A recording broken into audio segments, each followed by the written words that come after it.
This is Morning Juice. Sports, insight, and great storytelling.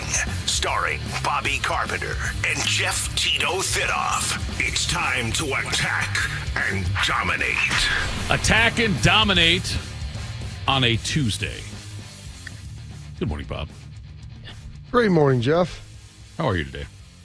Oh, we're doing all right. Did you deliberately not call me Tito because of the fact you think it's a fabricated nickname? Sometimes. Okay. I don't know if it's deliberate. No, it's okay if it is. I just didn't know, though. Like, if it was... It's nothing personal. No, I don't take it personally. I just thought that... I mean, by the way, I thought about you yesterday, Bob, after the show. It's great. I was talking to my mom about you yesterday. You were? Oh. Yeah. Who goes first, me or you? Go for it. Okay.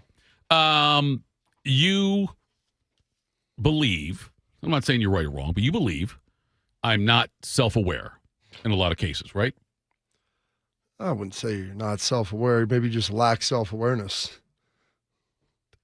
Bodie, can you give a ruling on that one? What does that mean? He thinks I'm not self-aware? I'd say he's saying you're not at a 0 out of 10. Maybe just a 2 somewhere. Well, I was going to give you a 5. That would have been great. I would love a 5. Bob, this is why I thought of you yesterday. This is the influence Bobby Carpenter has on my life. I went and bought new shoes. Some blue suede shoes? I didn't, but listen. I'm looking at the shoe, my options for the shoes. Wife insists I go to like one of those places that are way overpriced, like the good, I don't know what, I don't know who sponsored us. Anyway, sponsored anybody. Anyway, I'm just saying, I went to a store where it's like one of those things where it's not Kohl's. You go in there and they're like, hey, walk on the treadmill. We'll take pictures of your feet and your gait, and we'll make sure we get a shoe that's perfect for you. All right. And I've got options on different styles. A couple of the options I really like, but they were predominantly white shoes, not Billy Johnson white shoes. Shout out to your dad. But they were white. Other ones were gray or black. I chose to go with the gray because I knew that I would get the whites dirty. Gosh, that sounds very... I don't feel comfortable talking about this now that I said it out loud. The white shoes dirty. They would get dirty right away. The gray ones hide it better. And so I thought to myself, you know what? What would WWBD? What would Bobby do? And so I was aware of the fact that white shoes aren't good for me, so I bought gray shoes. That's how I thought about you. Because you thought the white shoes would get dirty, so you... Yes, I could not keep them clean, yes. They would get dirty right away. Someone once said I put on my blue suede shoes and I boarded a train. I think it was a plane. Plane.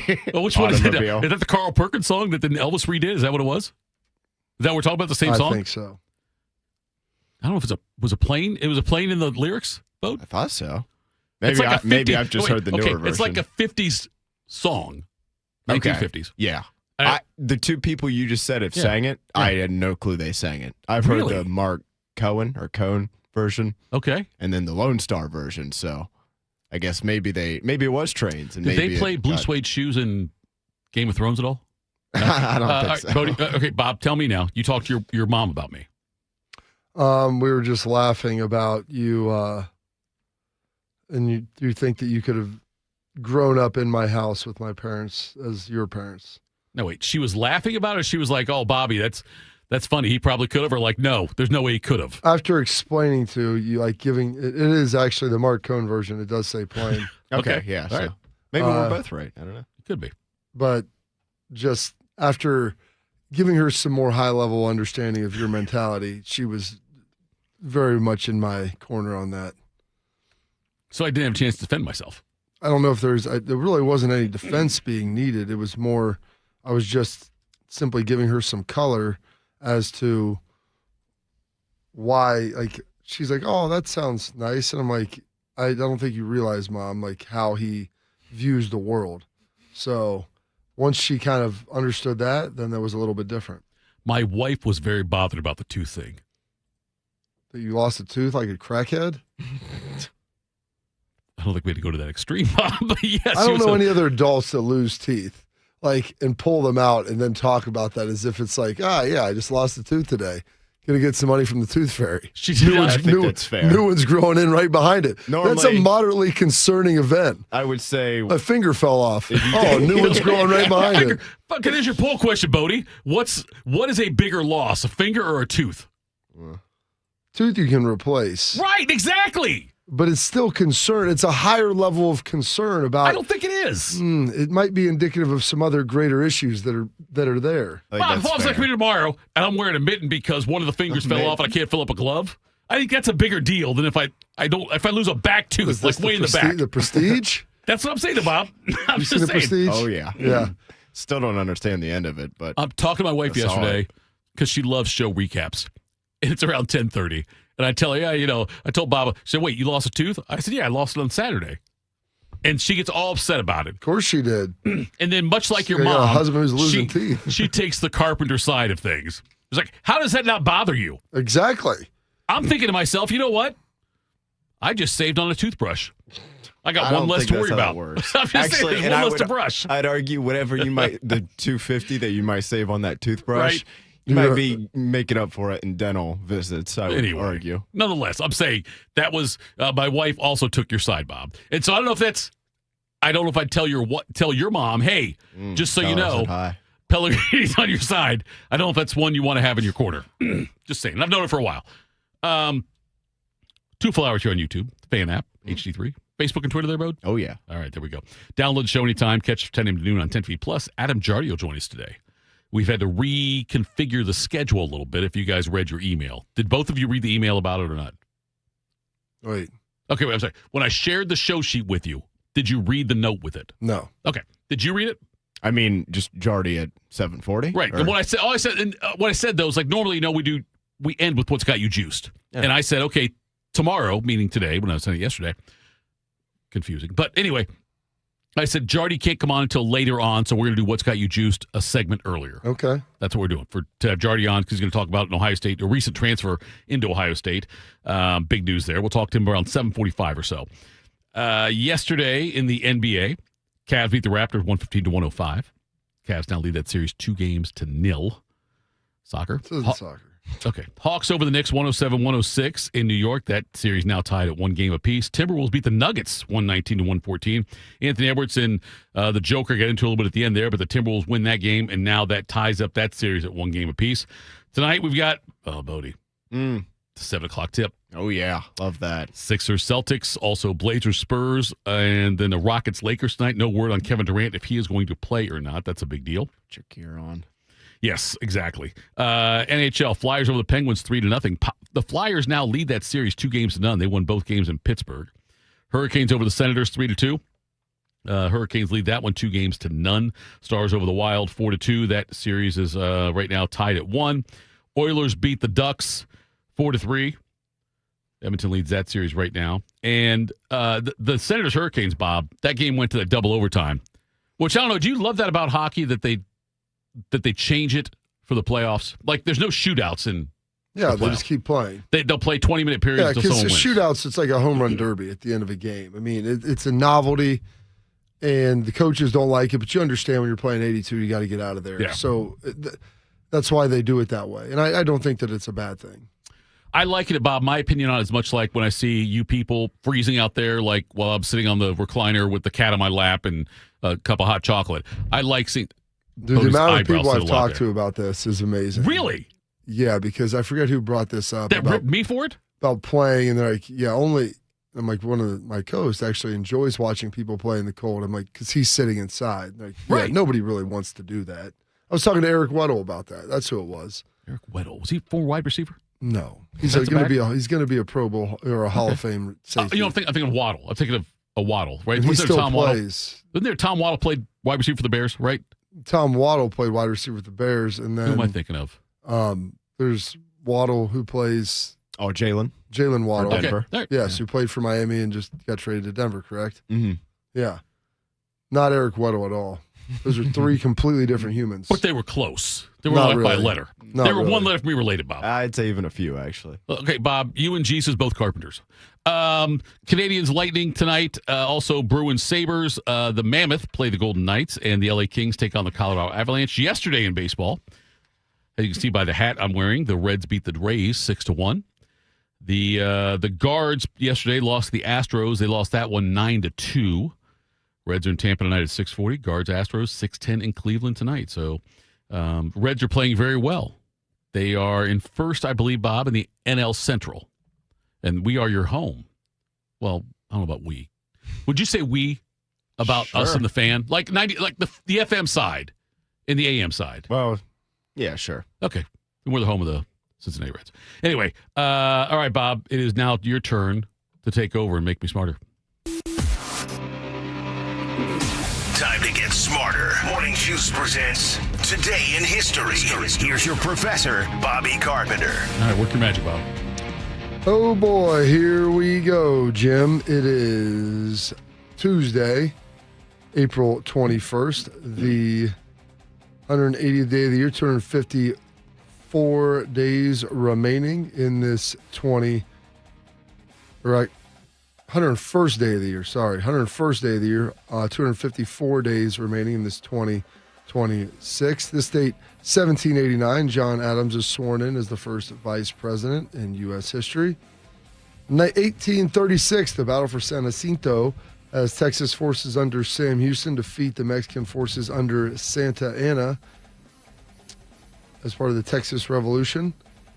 1898, having blockades now, having blockades back then. U.S. Navy begins their blockade of Cuba ports after the declaration of war, beginning the Spanish-American War. 1904, Ty Cobb makes his debut for his club at Augusta. And in 1956, Elvis Presley's Heartbreak Hotel hits number one. Heartbreak Hotel, where you will be so lonely, baby. Well, you'll be lonely. You'll be so lonely, you could die. I like you go like this, as if you're going to add something to that. Bob, I'm telling, like that right there was in my wheelhouse again, but it's okay. It's someday I'll get over it. Let's make that someday today.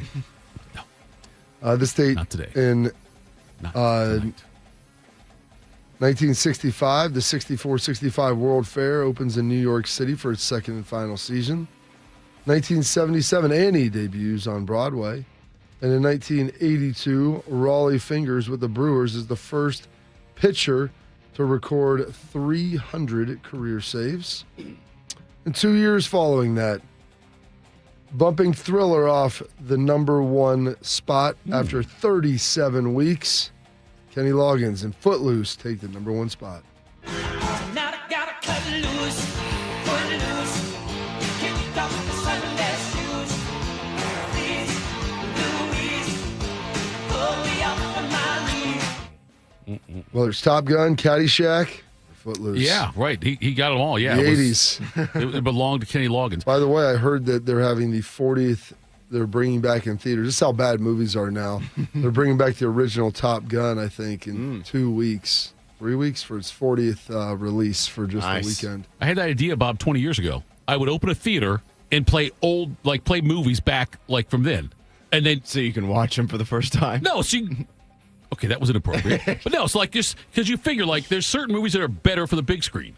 Yeah. Top Gun's one of them. I would agree with that. And so, like, so I would Tom just Cruise do that. never let the second one go out to streaming because he goes, it needs to be seen. I would do the same thing with Raiders of the Lost Ark, all the Star Wars movies, all that stuff. I would do it. I don't know. Your Avatar movie, is that one that should be? Your Avatar. Is that one? Why is it my Avatar movie? Well, I'm saying James Cameron's Avatar. Okay, movie. but you guys have seen it though, so I'm saying like, is that a movie that would be better on the big screen than the small screen? Probably. It's 3D. Like the original one was in 3D, I think. I don't remember. I think so. I'd argue most movies are better on the big screen. Yeah, well, especially if they're action and like the action ones are. Yeah, I mean, it's, you don't need to see. I mean, we've got a decent decent surround sound stuff and everything, so it's pretty good in our house. I enjoy that, but yeah, you're right. Some of those would be much better on the big screen. This date, 1989, 100,000 students gather in Tiananmen Square for the protests. China, not a fan. It was noontime today in the center of Beijing when a man walked to the middle of the Avenue of Eternal Peace, which, as it happened, was already occupied. He walked to the middle and stood there. The man was alone. The tank was not. It wasn't just a single tank he stopped. There were 18 tanks and armored carriers in this convoy. and while he talked to the crew and ignored the gunfire, he stopped all of them. One man alone, of course, can't stop an army. Except for a moment, that's exactly what happened here. For 3 minutes in the middle of the day, an army was stopped by a man who stood still. They eventually ran him over. The end was very sudden. Yeah, I don't know if he really. What if my enjoyed it. cocaine-induced Tom McCann manager is still alive? That's the one who freaked me out and said, "Oh, Tito," or they'd say Tito at the time. Hey, you better get ready for war. You're going to war. I'm trying to sell those 8.5 Converse. Anyway, I wonder if he's still alive. He was a huge Michigan fan too. I remember that. He thought Glenn Rice was just the best player ever. Oh, there you go. This date, 1995, Timothy McVeigh is arrested for his role in the Oklahoma City bombing.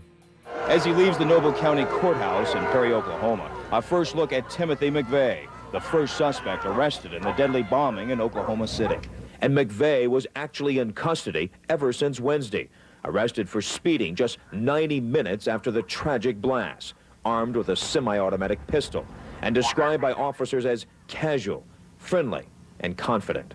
Meanwhile, back in Perry, Oklahoma, the latest startling news is that the suspect McVeigh may have been close to walking out of jail. The DA's office in Perry was about to release him on bail before realizing the man busted for speeding might really be the bombing suspect. Oh, unfortunate for him. But I watched a documentary the other day about this, and it was kind of chronicling the way the Oklahoma City, the news stations were covering it, and saw like behind the scenes, like them talking and things about how stuff was transpiring, and they spoke to the arresting officer, and it's like he pulled over for speeding. I think there was a license plate issue also. Yeah. But then McVeigh gets out of the car, and McVeigh says, "I've got something." Like he basically said, "I've got a gun. I've got a weapon." And the guy said, "Okay, then I've got a weapon too, and mine's pointed right at you," kind of thing. And then ended up arresting because of that. And that's how they found out then, like, if that guy if that police officer does not pull him over like out of the blue like that, we don't know. I don't know what else happened. But it was on the anniversary of the Waco thing too. There you go. That was the thing. It was like they tied it back to that. They tied it back to the fact that it was on the anniversary of like the Waco siege, if you will. That was the anniversary of the bombing. Yeah. This day, 2014, the Flint River crisis. Lead poisoning for 12,000 people occurred. 12 people died as the Flint River, which was the main water source for Flint, Michigan, was contaminated. The trouble began 2 years ago when the state decided to switch Flint from Detroit's drinking water to a new system. But the new system wouldn't be ready for 2 years. In the meantime, to save money, they switched to the Flint River water. All the while, highly corrosive river water flowed through the city's lead pipes, leaching lead and other dangerous metals into the water supply. And what came out of the tap in many homes was toxic. Almost immediately, residents started complaining. Their water was brown. Some people developed rashes, became sick. Early tests revealed fecal coliform bacteria. So the city and state officials added chlorine to the water supply and told people to boil their water. Yeah. Both mistakes, which can actually increase the level of lead. Here, we got a fix for you. Happened in League of Shadows too, right, with Batman? Didn't they also infiltrate the water system? Wasn't that what it was in the first one? Put that hallucinogen in there. That was a rough deal for them up there for a while. There were people that got prosecuted for it and everything. It was not a great situation. Some birthdays today. Who's the boss? Mr. Tony Danza turning 75. Hey, Tony, you get creamed in your fight last night? What's it like having a cauliflower back? I didn't get creamed. I lost on a decision. I'm impressed. Referee decided I was bleeding too much. That was from Taxi. There you go. With him and Danny DeVito, and also Jeff Conaway was in that. He's dead. Mary Lou Henner. And Lotka was Andy Kaufman. Also good. Yeah. Look at Jeff coming strong. I'm telling you, it's a great show. Taxi was a really good show. Some movie knowledge right there. TV knowledge. Turning 63, Ken Caminiti, the NL MVP in 1996. 3-0, Cardinals lead. Yeah. I think he died of steroid. I think he had like a steroid thing. I think Caminiti's dead. I mean, kill him if he wasn't. I think he's dead. Play by Caminetti, up to his old tricks. Facing one of the most dangerous hitters in baseball now, and there it goes again. It's a 7-6 game. Yes. Right? Fourth time about 10 years in probably, the right? last 2 months, he's gone from both sides of the plate.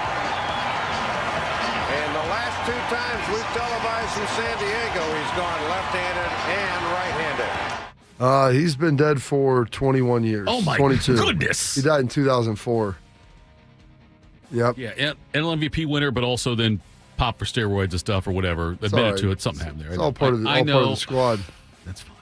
In the early afternoon of October 10th, 2004, Caminetti was in the apartment of a friend in the Bronx in New York City. After being in the bathroom to have a speedball of cocaine and heroin, he came out and collapsed on the floor.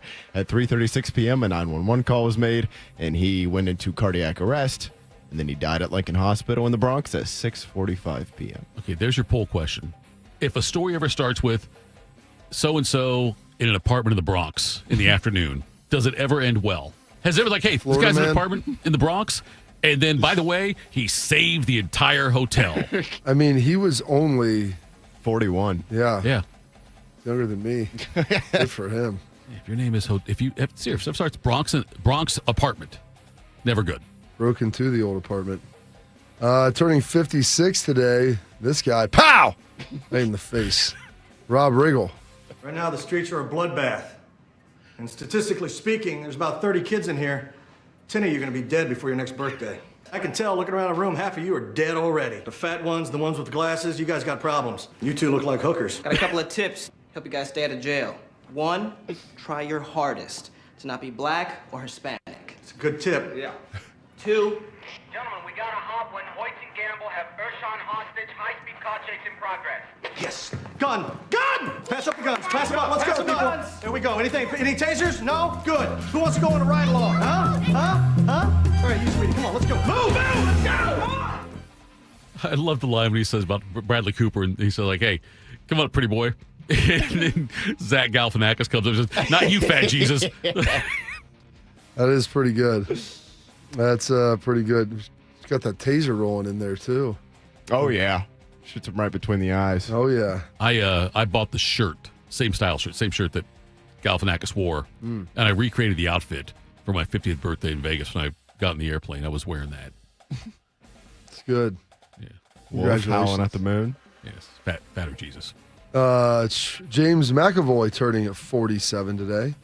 Because I was sent here for you. Well, tell whoever it was that sent you that I'm busy. It's going to be a little tricky. Because the person who sent me was you. What? About 50 years from now. I know. Stay with me. 50 years from now? Like in the future 50 years from now? Yeah. I sent you from the future? Yeah. Piss off. If you had your powers, you'd know I was telling the truth. How do you know I don't have my... Who are you? I told you. You CIA? No. You've been watching me? I know you, Charles. We've been friends for years. That's confusing. I can't watch that movie.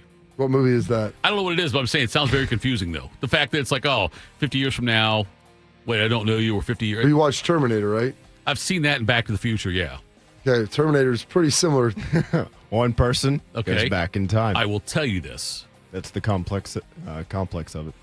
It was much easier for me to understand those movies when I was younger and had more brain capacity.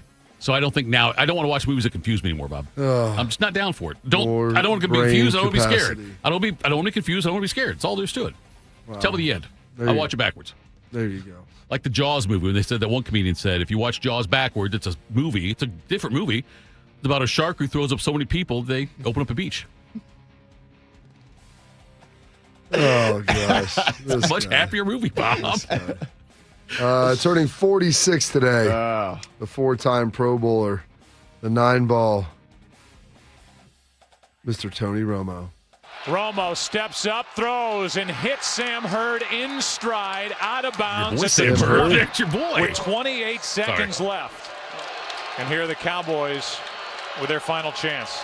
Was this the Patrick? Wait, no. Romo fakes the handoff. Witten, touchdown, Dallas. The legend continues to grow for Tony Romo. 3rd down and goal. Romo protected. end zone. Touchdown, Terrence Williams. The first one was a last-second score, Romo to Witten, 07 in Detroit. There we go. Okay, you and Romo's wedding, right? Yeah. You consider yourself still close to Romo? He's a friend, yeah. Okay. Bob, I'm trying to. Would you? No, but you try to define. Like you want to. Like No, I I love don't how you try to put parameters on all these different things. Like, will like you to create validity with it. Will Go you ahead. text him? I already did. Okay, you already text me. No, if you text or call. So I'm trying to figure out, Bob. I don't know if you would text or call him. I already texted him. Okay. Bob, people want to know Do that? these things. I think but they like do. the way you phrase it is so condescending. Like, would you consider yourself still close to him? I don't think it was condescending. I was inquisitive. But my point is, like, the definition of our relationship, like where we would put it. What does that matter? Like, Okay, I've got like probably 8 or 9 friends. Okay. That I would do. Congratulations. That's quite a bit. There we go. See, more than I now would've this is thought. condescending. 8 or 9 friends that I would not do social media happy birthday. I would do like personal text or phone calls, social media. And I was trying to figure out if Tony Romo's one of those 8 or 9 for you. I have far more than that. That you do the specific. Yeah. Okay, that's. I've met a lot of people in my life, Thitoff. I know you have. So I've lived like 8 different lives. With just all the people I've got to come across. Got one more. No. We'll see. This might be it right here. This might be the last one. Born on this date in 1983, Mr. Tavares Jackson. Unfortunately, he passed away in 2020.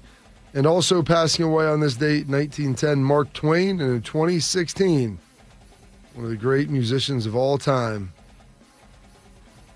Once played basketball with Charlie Murphy. And afterwards, he made him pancakes. Mr. Prince.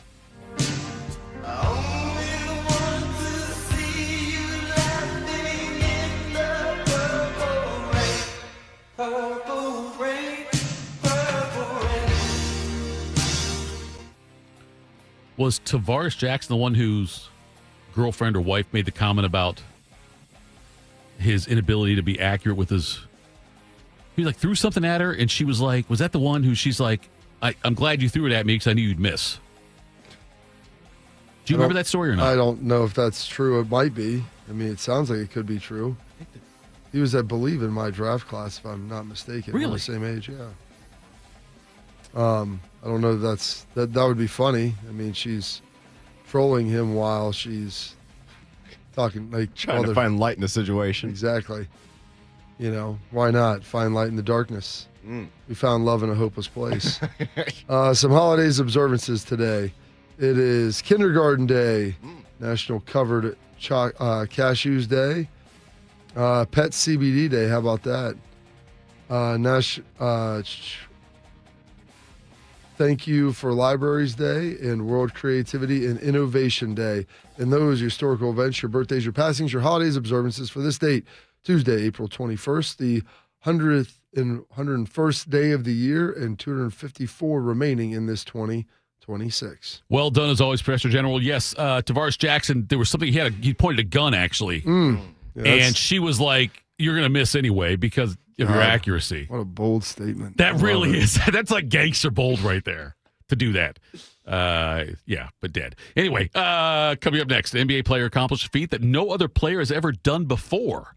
Basketball Bob, that's next. Morning Juice. James Laurinaitis here for my guys at Green & Sons, the premier Kubota dealership in Central Ohio. Green & Sons has all the Kubotas you need to tackle your land and come out a winner. They have zero-turn skid steers, tractors from 18 to 171 horsepower, and also utility vehicles. My favorite is my RTV Sidekick. The best thing about Green & Sons is they've been family-owned and operated since 1970, and you will love dealing with the Green family and their winning team. Do what I did and check out Green & Sons located in Mount Sterling and Marysville or online at greenandsons.com for all your Kubota needs. I'm Brianna Albizu, traffic anchor for 10 TV News this morning. Columbus is quickly becoming my home, and this community has welcomed me with open arms. My mission is simple, to help you get to where you're going quickly and safely. Whether it's helping you beat the slowdown on 270 or giving you detours around major construction, we've got you covered. Because when your morning's on the move, so are we. Make the move to 10 TV News this morning, weekdays from 5 to 9, anywhere you watch. we asked parents who adopted teens to share their journey. Nathan has taught me to embrace the moment. Age-wise, I'm in my late 60s. I'm old enough to be his grandfather. Will he be embarrassed to acknowledge me as his dad? I think the most important thing we can do is let them know that they're safe, that they're valued and cared for and loved, and that they're important.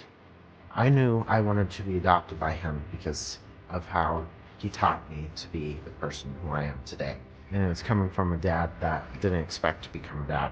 And I feel very proud to be a son. That was what he needed, and he was what I needed. Every day is full of new opportunities. That's what it's been about, realizing the simple things that it takes to make such a huge difference in these kids' lives. Learn about adopting a teen from foster care at adoptuskids.org. Brought to you by Adopt US Kids, the U.S. Department of Health and Human Services, and the Ad Council. Around the world, Children International and friends like you are giving children in poverty a chance to grow and thrive, to be healthy, to succeed in school, and achieve great things. How do we do it? In the best way possible, by helping ensure access to healthcare, nutrition, and educational opportunities. And most importantly, by empowering youths and their families to get out of poverty and into employment through life skills, computer, and job training. The very tools they need to break the cycle of poverty and build futures full of promise. Because every child deserves a chance to realize their full and best potential. Learn more about how Children International is empowering children and families by going to children.org today. That's children.org. One man is a national champion, NFL veteran, and local business leader. The other man is Tito. This is Morning Juice. Sponsored by Riverside Bank of Dublin. Here's Bobby and Tito. Bobby, Tito, Morning Juice. Bob, we are Morning Juice, sponsored by Riverside Bank in Dublin. If I didn't say it before, I want to make sure I said it this time. But nonetheless, something happened yesterday in the long history of the NBA that's never happened before. The NBA has seen some very legendary players come through, both offensively and defensively. But yesterday, Victor Wembanyama became the first player ever named Defensive Player of the Year unanimously. Wembanyama, a 7'4" athletic freak, I guess I would say, and one of the people in the discussion for MVP this year, but he won't win it, I don't believe. But anyway, Wembanyama, though, got every vote, all 100 first-place votes. Chet Holmgren in second, Asar Thompson in third, followed by Rudy Gobert and Scotty Barnes, Derek White, the other Thompson, and also is part of the voting there as well. And it feels to me, Bob, like every, 5-10 years, we come across somebody who gets anointed as we've never, ever seen this before. Like we've never seen somebody do this before. We've never seen somebody this kind of like physical makeup be like this. And Wembanyama's kind of carrying that torch now. And if you look at Wembanyama and how his career will be defined, granted, being the first unanimous DPOY is a big deal. Yep, I got it right. DPOY. Okay. It's a big deal. Is the NBA, is that the one where we are more, as fans, judgmental based on championships? Is it more judgmental on championships as far as defining legacies than hockey, baseball, football? Yes. You think basketball is the top one? Because you're one of 5 players that plays both ways, so you have the greatest impact on the game. Like I started looking at things like, we talked about this guy recently, like Matt Ryan, never won a Super Bowl, right? Yeah. Phillip Rivers never won a Super Bowl. But you're one of 11 on one half of the ball. You are, but you're also, there's more eyeballs on you than the NBA, I would think. At least here in the United States. More people watch. That doesn't mean that there's more pressure on you to be able to do it. But like, I was trying to think about this now. The people, NFL. Don't think too hard. Thank you, Bob. The people in the NFL, if I said to you, the biggest league in the United States. Okay, if I say to you. So we've established that. Right. But I say to you. Moving past that. Best players that never won a Super Bowl. Yeah. What names come to mind for you? There's a lot of names. Okay, Marino comes to mind for me. You're talking about quarterbacks. You said best players, not best quarterbacks. Right. That's the first thing. Well, quarterbacks are the Let's most say visible players. What did you Sure. say? You don't think quarterbacks are the most visible Yeah, players? they are. Okay, all right. That's why it comes to my mind first. I get it, because you're looking at it superficially. I'm looking at best players, because Okay. I'm looking at guys, my contemporaries, who I knew were great, who never won. Okay, how many can you name off the top of your head that you would say are great players to never win a Super Bowl? Just off the top of your head. I mean, how much time do we Okay, have? wait a few more. Matt Ryan, See, that's what I said. Marino, You're going Calvin with just Johnson. quarterback. Yeah, Calvin Johnson. Johnson's another one. I mean, I would say Tony Romo. Jason Witten, Hall of Famer. Zach Thomas. Joe Thomas. Zach Thomas, right. I could sit there and go team by team and probably count the number of players, great players, Hall of Fame caliber, or like fringe Hall of Famers. Yeah. Nick Mangold, never won a Super Bowl. Right. All right. You roll through a lot of the guys, like you could roll through each team and probably try to figure out Jim Kelly, never won a There you Super go. Bowl. Another good one. That whole cast of characters Thurman with Thomas, the Bills, yes. never won the Super Bowl. You know, you can look at all those guys with the Dolphins and those Marino teams that never won the Super Bowl. Andre Johnson, never even, I think, went to the playoffs a handful of times. A couple of times, yeah. Never had any sustained success in there. Barry Sanders. I mean, this is what I'm saying. So if I give you a sheet of paper, though, and said, Bob, you've got 5 minutes, write down all the players that Is are this great. a Sporkle quiz? Yes, that never. Do you get paid by Sporkle? Because that's a great reference by you. But anyway, you could list a bunch of players. If I gave you 5 minutes to write down as many NFL players you can, the best ones that never win a Super Bowl. If I said NBA, your list would be much shorter. Right? Yeah, because there's less players. Also, the best players typically do win championships because it's easier. That's all I was asking. So when you define legacies for guys like NBA, I could name probably 5 off the top of my head, maybe 6 just off. Like right now, I would name Barkley as number 1. Yeah. I'd name Malone. I'd name Stockton. After that, as far as like players already done, Sean Kemp, George Gervin.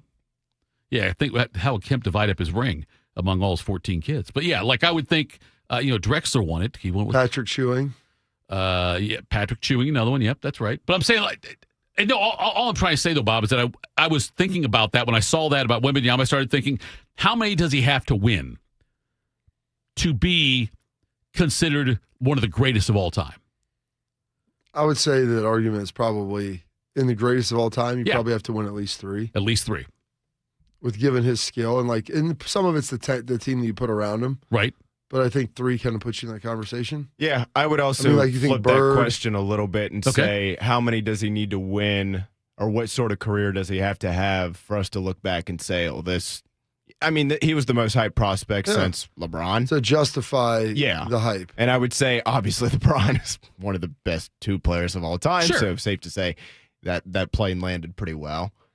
I don't know that Wemby needs to be the 3rd best player ever for us to look back. He needs to be in that conversation. But I think top 15, I'd say. Yeah, I think that Which puts would you there. I would say multiple championships. Yeah. I think once you start to cross the 2 threshold. Right. I look at guys that have 3 that are great. Like Bird has 3, LeBron has 3. LeBron's got he's got 4, right? 4, but I'm talking at least 3. I got you at least 3. Yes, At least okay. 3. Kobe's Okay. got 5. Like obviously Jordan in there. You start talking about like Steph, what he has. Right. I mean, Durant has 2, correct? Durant's got 2, I believe, right? Yeah. And his situation, he probably doesn't get full credit for those. Yeah. I feel like Olajuwon's got 2. Westbrook 0, right? Shaq's got 3. Just guys like that through the 80s, like that whole Pistons squad has 2. I think Shaq has 4, doesn't he? Yes. At least 3. He has the Miami one. You start looking at like other groups and clusters of how many they had and what they were able to do, and I think that's how you kind of base that. That's part interesting to me, though, is what I was trying to get at, is that how they are judged, because I think that, yes, you're right. I know there's 11 on 11. There's 22 players that play in a game typically, but not including, obviously the subs and all that stuff. But, and I know there are more NFL players that have not won Super Bowls. The rosters are exponentially bigger than NBA.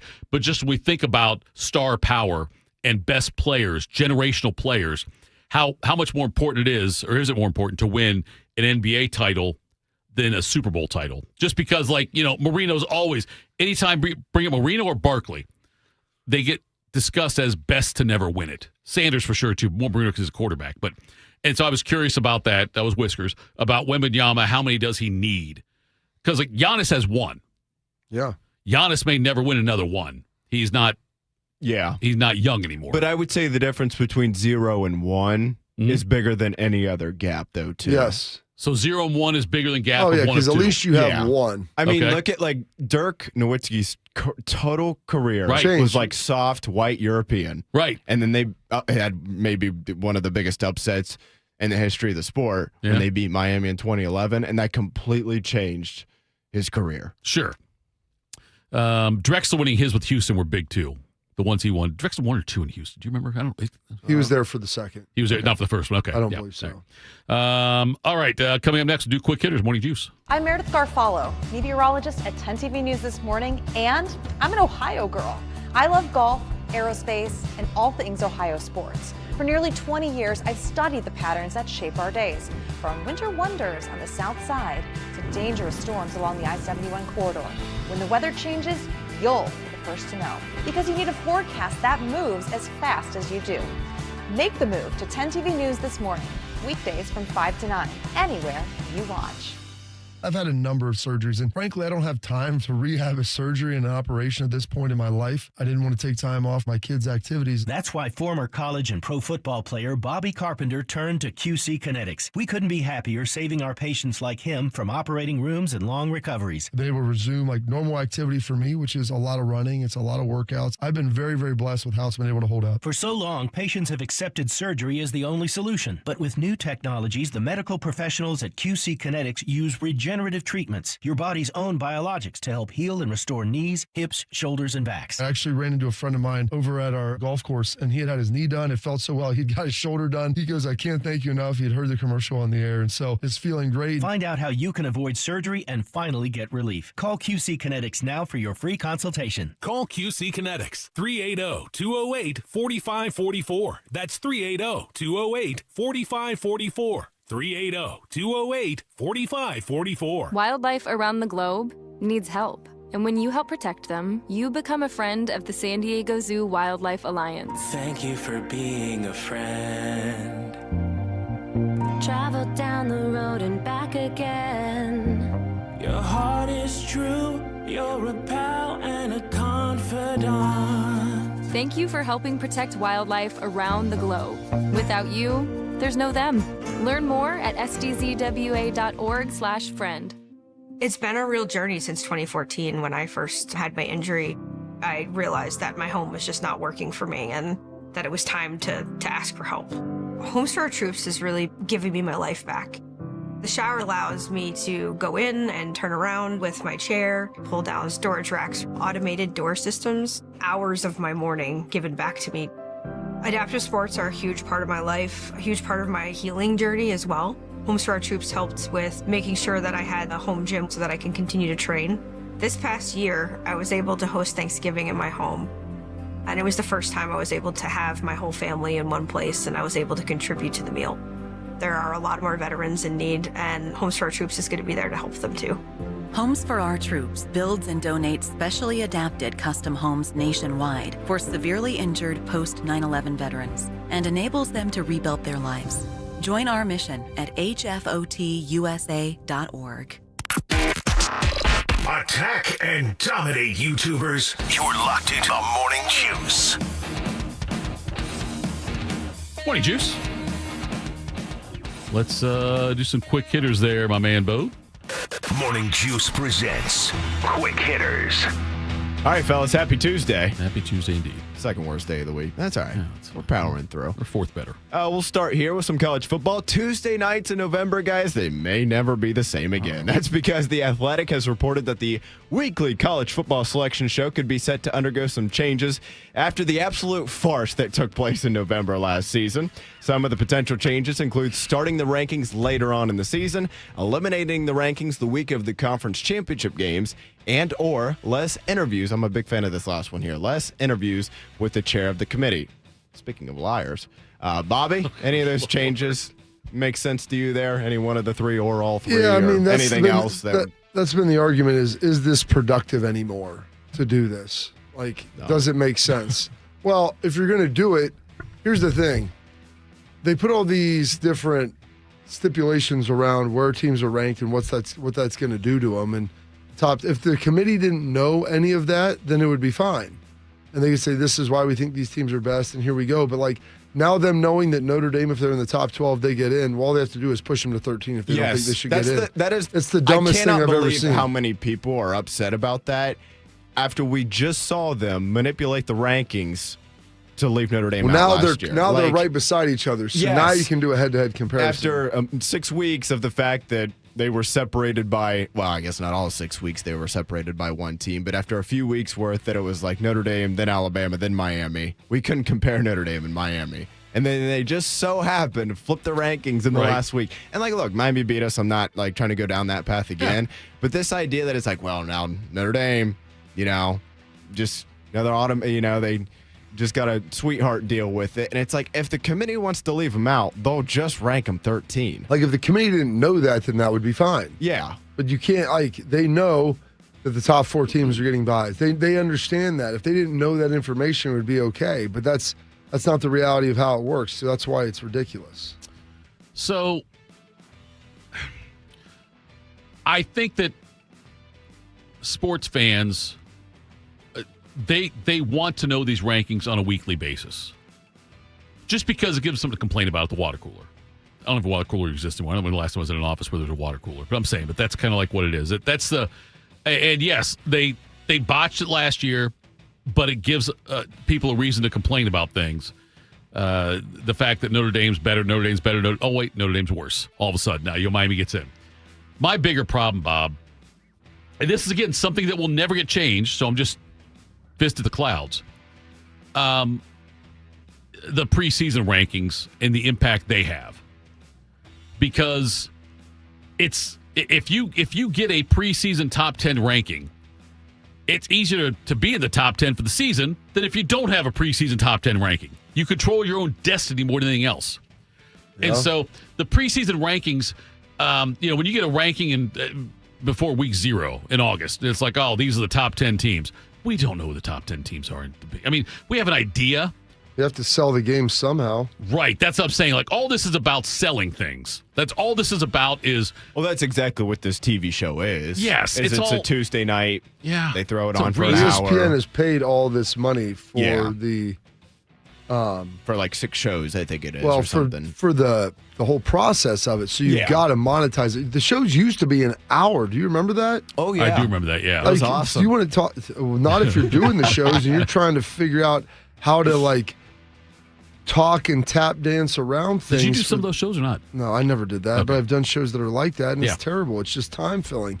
And you're basically just rehashing the same thing over and over again. They're like, oh, now the great reveal 40 minutes later. And they do that for 10 minutes, then bring old boy on for 10 minutes and talk to the executive director.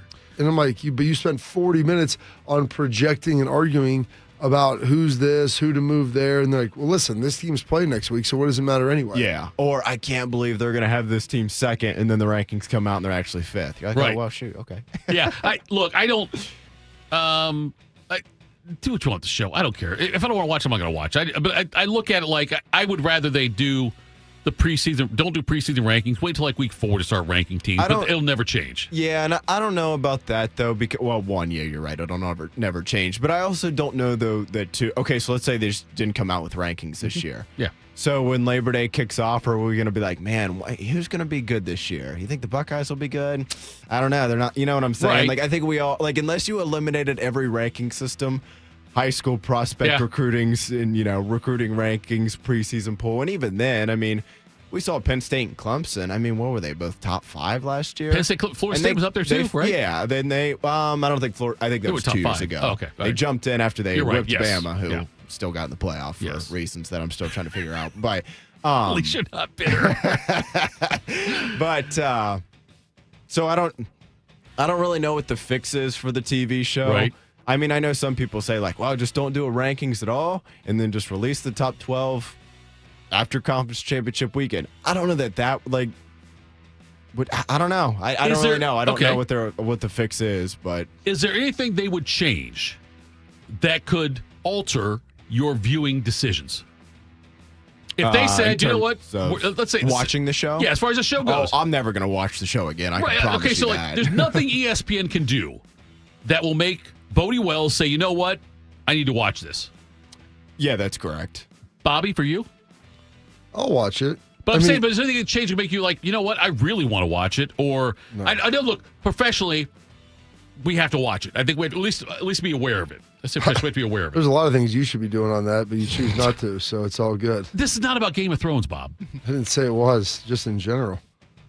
That felt personal. But nonetheless, so Bob, is there anything they could do that would make you say, I really want to watch this now more than I did before, or I don't want to watch this now as much as I did before? Anything that could change about it? If they say, you know what, we're going to get rid of the interviews with the chair, or we're going to. That would be a start. Okay. I mean, let's be honest. Last year when Hunter, you're a dip, you know what, came out and said like, wow, Alabama, they went for it on 4th down against Auburn, that gutty win. That was like, dude, can we just not do this at all? Like, and look, I understand he's not in a really good spot. They have to come out and sell the rankings, however they list the teams 1 to 25. Well, the thing is that everybody should have to come in and talk. They should have the whole round table. They should put it, instead of just doing the show, why don't they do a cut up of an hour-long cut up of the discussion that they had of leading to the rankings of where they got. If they're going to do it, like, be real. Like, do don't that. hide people, behind they're crap. coming in, they're like, pay them yeah. and say this is what it's going to be, and there's transparency. And like, if you're sitting there, I can handle whatever they're saying as long as it's like you're hearing the real conversation of what it is. I may not agree with it, but it's like, okay, you've got this coach saying this or this person saying that. It's like, all right, well, now we know where people stand and why they think the way they do. Instead of just the executive director coming out, he may have to defend a position that he doesn't even agree with. Yeah. He's just one of the voters. It's not like he's the king. Yeah.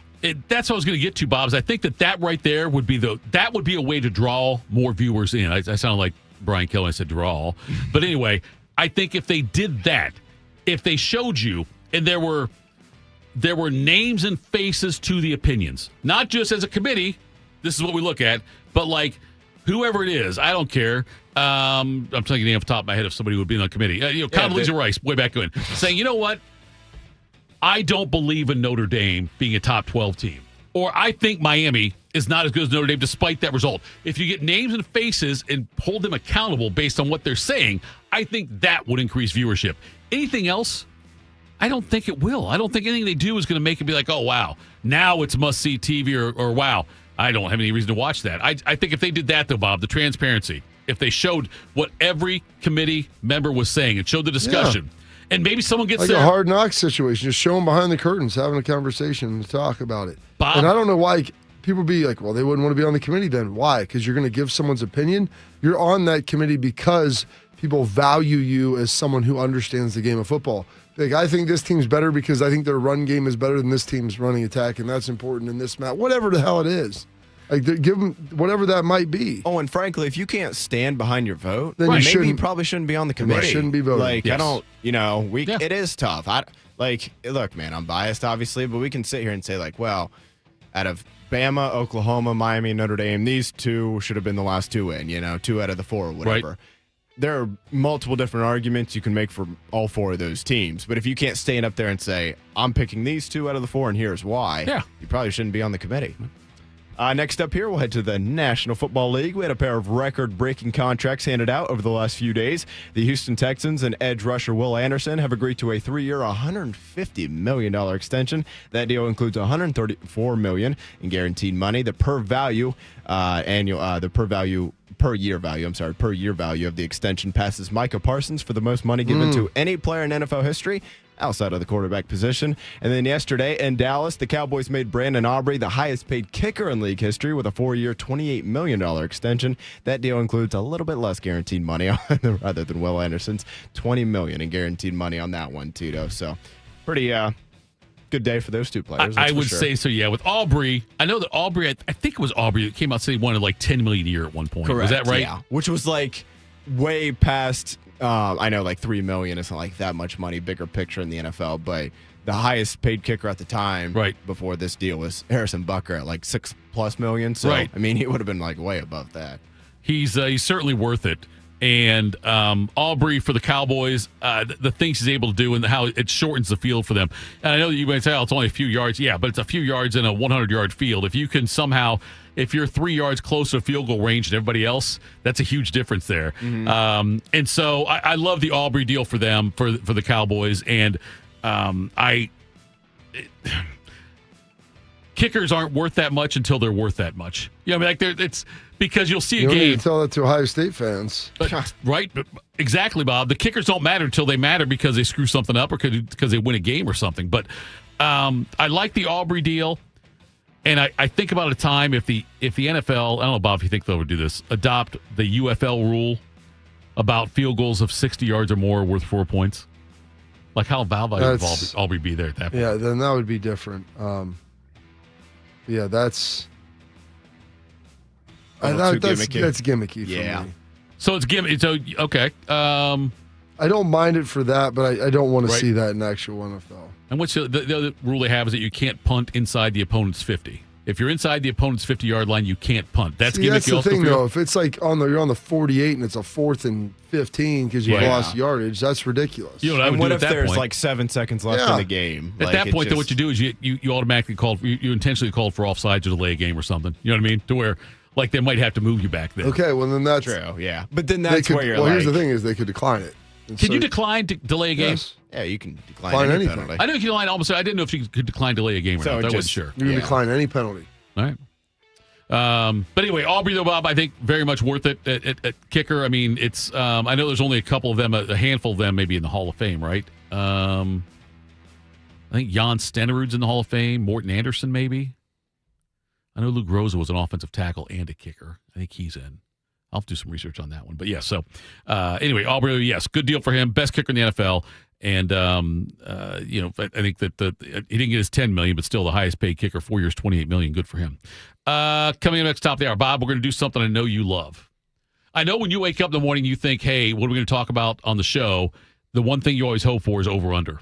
We'll do some NFL draft. Sounds great. I know, over-under. We'll do that next. Morning Juice. Hey, it's Bobby Carpenter, and spring is here, and it's time to hit the road with something new from Germain Toyota. Right now, get into a rugged 2026 Toyota Tundra with just 2.99% financing for up to 72 months. Power, performance, and capability ready for every spring adventure. Or cruise into the season with a 2026 Tacoma SR5 for only $299 a month for 36 months and $39.99 due at signing. Fresh deals, fresh rides. Germain Toyota on the corner of I-70 and Bryce Road or online at germaintoyota.net. I'm Tracy Townsend, anchor at 10 TV News This Morning. This community is my home, and it means everything to me. I care deeply about the stories we bring you each day, especially the ones that truly impact your life, from women's health and advocacy to the decisions happening at the State House. My goal is simple: help you feel informed and connected, because when news moves fast, you need a team that moves with you. Make the move to 10 TV News This Morning, weekdays from 5 to 9, anywhere you watch. Bobby Carpenter here with the Riverside Bank of Dublin Sports Money Report. Hockey is a game of precision, balance, and smart moves on and off the ice. From managing the salary cap to developing young talent, the strongest franchises know success comes from patience, structure, and teamwork. You don't win championships by cutting corners. You win by building systems that last. Here's Chuck Moore, CEO, and Travis Sanders, president of Riverside Bank of Dublin, and their approach with clients. Thanks, Bobby. Riverside Bank works with local businesses, organizations, and individuals to build strong financial foundations. They understand that growth takes planning, flexibility, and trust, whether you're expanding a business, managing day-to-day finances, or planning for the future. That's right, Travis, because in hockey and in banking, success depends on preparation and the right support. Riverside Bank of Dublin, where relationships matter and smart money decisions lead to long-term wins. Look for our new branch location in Bridge Park in Dublin. Tune in every day for the Riverside Bank of Dublin Sports Money Report. Visit their office at 6300 France Road in Dublin or online at riverside.bank. Member FDIC, Equal Housing Lender. What does it mean to give 100%? It means giving everything you've got, every single day. That's why the V Foundation gives 100% of every dollar donated directly to cancer research. So no matter what you give, we give 100% for life-saving research victories, 100% to making new discoveries that lead to innovative treatments, 100% to groundbreaking cancer research that could one day save someone you love. We know cancer research is working. Over the last 30 years, an estimated 4.5 million lives have been saved thanks to game-changing research breakthroughs. But there is more work to do. That's why the V Foundation gives 100% of every dollar donated directly to cancer research. We will always give 100% to accelerate victory over cancer. Don't give up. Don't ever give up. Donate today. at v.org. Proud to be your go-to sports edition. WBNS, WBNS FM, HD3 Columbus. The Fan 3, Ohio sports destination. Attack and dominate. You're locked into Morning Juice. Sponsored by Riverside Bank of Dublin. Here's Bobby and Tito.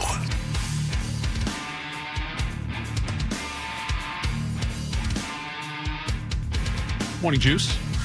Tito, Bob, both. Mike's off. Thank you. Bob, there are 3 true kickers in the Hall of Fame. I got 2 of them. I got Jan Stenerud and I got Morton Anderson. Do you know who the third is? Vinatieri? Vinatieri's the third. Just went in probably recently. Yes. Right? Yes. This year actually is going in, right? 2026, right? This is the year he's going in, I believe. Sure. Blanda and Groza. George Blanda, quarterback / kicker. Lou Groza, offensive tackle / kicker. They were also in, but they were not primary kickers, if that makes sense.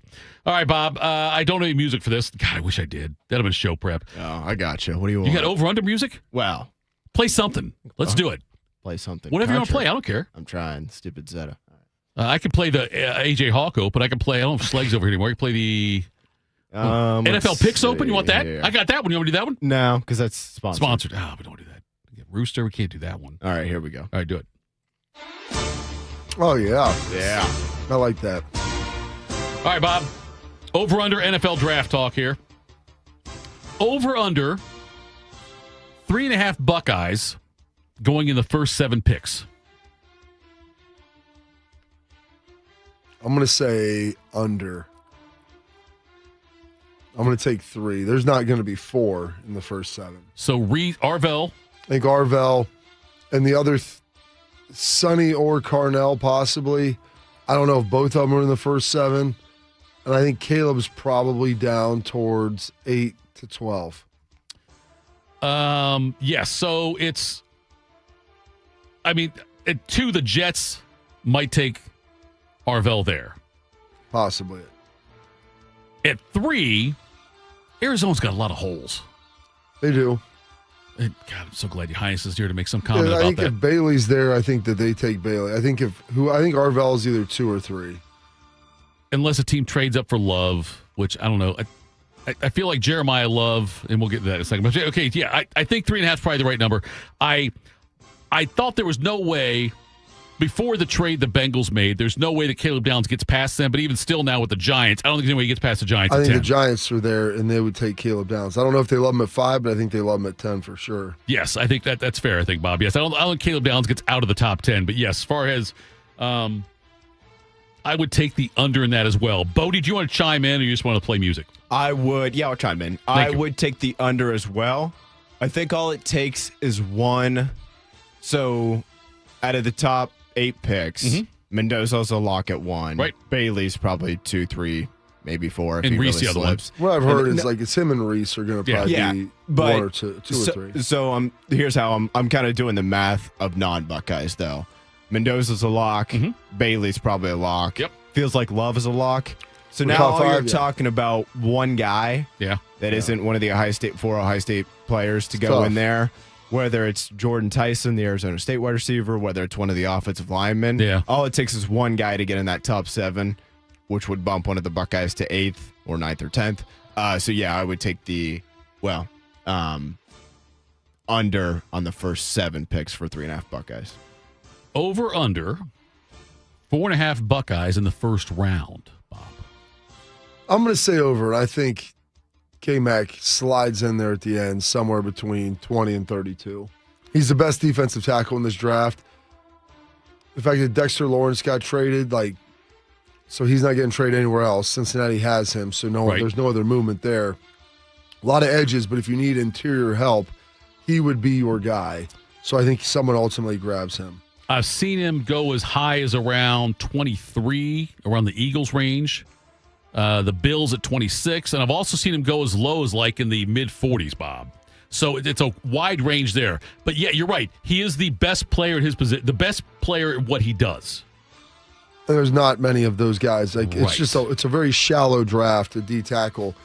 And if you're sitting there and you're like, okay, this is a need for us, and we have him rated somewhere around the back end of that first half, which is probably where it is, then I think someone will grab him. Do you think if he goes on that low end, let's say he goes mid-40s, Low 40s. Say he goes low 40s. Mm-hmm. Is it a mistake that he came out? If that's what he wanted to do. Okay. I know. Like when I first heard him going out, I thought he's going to be a first-round guy. I thought he'd be a first-round guy. There's always a risk of that. Yeah. You can never say that you're going to be this unless you're going to be a top 10 guy for sure, like Right. Arvell. I mean, even Caleb, like him coming out, I mean, there's a chance that he goes 15. Everybody thought, oh, he's going to be the first defensive player taken. I mean, Right. maybe, probably not, but he could go from 5 to 15. I'm going to take over as well. I do think I do think that he slides in at the end of the first round. Bodie, how about you? Yeah, I think I'm in agreement with you guys there. I think at some point, I know defensive tackle is probably, I don't know, middle of the pack as far as positional value goes. Right. But at some point, if you're just getting the best player at that position in Yes. the draft, pick 29 or whatever. I don't know who has the 29th pick, but, somewhere in that 28, 29, 30 range, I would say first round as well. And as far as him coming back, I mean, I don't know that another year, even if he played equal to or better, Right. he's not getting not that he's small, but he's not going to turn into the Ndamukong Suh type Right. of athlete or whatever. And same thing with Caleb Downs, right? Even if let's say he slips a little bit, let's just say he goes 12th hypothetically. That's probably more about his size, athleticism, positional value at safety, rather than his talent. Him coming back for another year, I don't think he can really prove anymore. So I like your thinking. I think you're right on that, Bodes. It's you look at, say, 26 is the Bills. It's a team that doesn't have a lot of holes. Yeah. Right? You take the best player there in a position there. 27, you got the Niners. You got the Texans, 28. You've got the Chiefs at 29 right now. 30 is the Dolphins. 31 is the Patriots. 32 Seahawks. And at some point, like I said, first off, if you're just getting the best defensive Yes. tackle versus the sixth best edge rusher, Yes. and then it's still the trenches, though. Yeah. I know, we can say left tackles, right tackles more important than center and guard, but Right. I don't know, man. At some point, somebody along the line of scrimmage can help you win ball games. He can play, even if he's your backup, even if he's your third best defensive tackle. Well, that's still a rotational snaps worth of player. So, Bob, enlighten me on something, which Sure. I know is okay. We've seen there's guys at Ohio State that have come in as tackles or guards and transitioned to guards or tackles or center and whatnot, right? Haven't we had guys that have done that and come in No, we're on offensive side. Okay. Right, offensive side. Yeah, sorry, going offensive side on that because Bodie mentioned the offensive tackles, offensive guard versus a tackle kind of thing. How much different is that swap in position? If I'm a guard, Relative to what? Okay, well, I guess what I'm asking about is how tough is it to go from guard to tackle? So there's just different skill sets that you need a lot of times, and especially if you're playing left tackle, there's a degree of athleticism, your ability to kick, pass set, sustain against the bull rush. Inside guard, probably quicker, short range footwork. You don't necessarily have to be quite as long because you're not seeing some of that length on the edge and you're not dancing in space. But you do have to be able to pull, which is a different skill set than just pass pro. So there's just differences in it. People generally think it's harder to play tackle, but I mean, that's a generality. That's what I was trying to compare it in my mind to Phil baseball. Daniels could play tackle, but he couldn't play guard. Like I was compared to baseball. Is it the same thing as going being a first baseman to a third baseman or vice versa? Or is it a bigger switch? I don't know if it's that. I would say it might be more like going from third base to second base. Okay. Over under. 1.5 quarterbacks taken in the first round, Bob. I'm going to go under. I think there's only one. I'm not a Ty Simpson believer. I think Ty Simpson can be good, but he's going to have to season. I think everybody kind of realizes that. Very limited experience as far as high-level starting games and whatnot. Bodie, you have over under 1.5 on that one. I would take the over. I think somebody will pull the trigger, yeah. Well, it doesn't even have to be a trade up per se. It could just be, although that's probably more likely is somebody maybe top half of the second round jumps into the back half of the first. But yeah, it just feels like seems like there's enough momentum behind him that, and I'm kind of with you, Carp. I don't know that I'd be wanting to bet on him, but I don't disagree with you though. People always get antsy. Pull that trigger, and because it's lottery ticket and decent chance it doesn't hit, but if it does, it's you just can't recreate that position. Something not getting talked about very much, Bob, is that the the way the NFL draft order is working this year. Mm-hmm. Now, there was a Raiders win late in the season or whatever. Something happened late in the season with the Raiders that got them to the number one pick. But there were other teams that were locked in as far as could also be number one. Yep. And so because of that, they adjust the order for each round after. Even though the Raiders have the first pick in the draft, they don't have the first pick in the second round. Yeah, that happens often. What I'm saying is, this year it's interesting to me, though, because like the Raiders now have the fourth pick. The Raiders already have their Because when you quarterback. tie, they have coin flips, and then they rotate it back through. And what I'm saying, though, Bob, is the significance of that this year, because the way it looks right now, the Raiders don't have one and then one in the second round. The Titans have the first pick in the second round. Mm-hmm. And then you've got the Cardinals there. I'm sorry, the Jets have the first pick in the second round, then the Cardinals, then the Titans. And so because of the way the tiebreakers are working, that's a huge deal as far as the Cardinals and Jets both need a quarterback answer long term. Yeah. And so... Well, they have wanted to take Mendoza, though. Like, he's the best player available, but is that who you would have wanted to take? Like, if you have that number one pick, I guess you could trade out of it. But if you can't trade it, then you feel beholden to taking the quarterback. Well, what I'm saying is, Bob, the Raiders taking Mendoza, but then, like, you've got the Jets. If the Cardinals want Simpson, they've got to jump the Jets back into the first round, which isn't the worst thing in the world if you believe in the quarterback. That's assuming you think the Jets are going to take Simpson. I like right now, I would think the Jets or Cardinals will take Simpson if he's there. I think the Jets would take him at the start of the second round. I think the Cardinals would take him in the second pick of the second round. I personally don't like that, but I think that if the Cardinals really want it, they're going to have to jump the Jets. I could see the Jets. You think if Ty Simpson's there, first pick of the second round, you think the Jets take him? I don't know. I don't know what their board looks like. Yeah. And here's the other thing. They could really like Garrett Nussmeier and think like, well, maybe we could get him. I don't know what their draft setup looks like, but we could maybe get him in the third, or maybe we could get him in the back half of the second, right, and we can trade up. If there's a player, here's the thing. If there's a player there that they had 20th on their board and he's available for them at then the top of that second round, they're going to take him. Go ahead. Yeah, or I was going to say also, I mean, they brought in Geno, who I know he was kind of a mess last year for the Raiders, but maybe they're looking at it. Yeah, that's fair. Maybe they're looking at it and saying, hey, Geno will be fine. Right. We'll win 4 games, and then guess what? Next year. Next spring, when Julian Sayin and C.J. Carr and Arch Manning all come out, we'll grab one of those guys.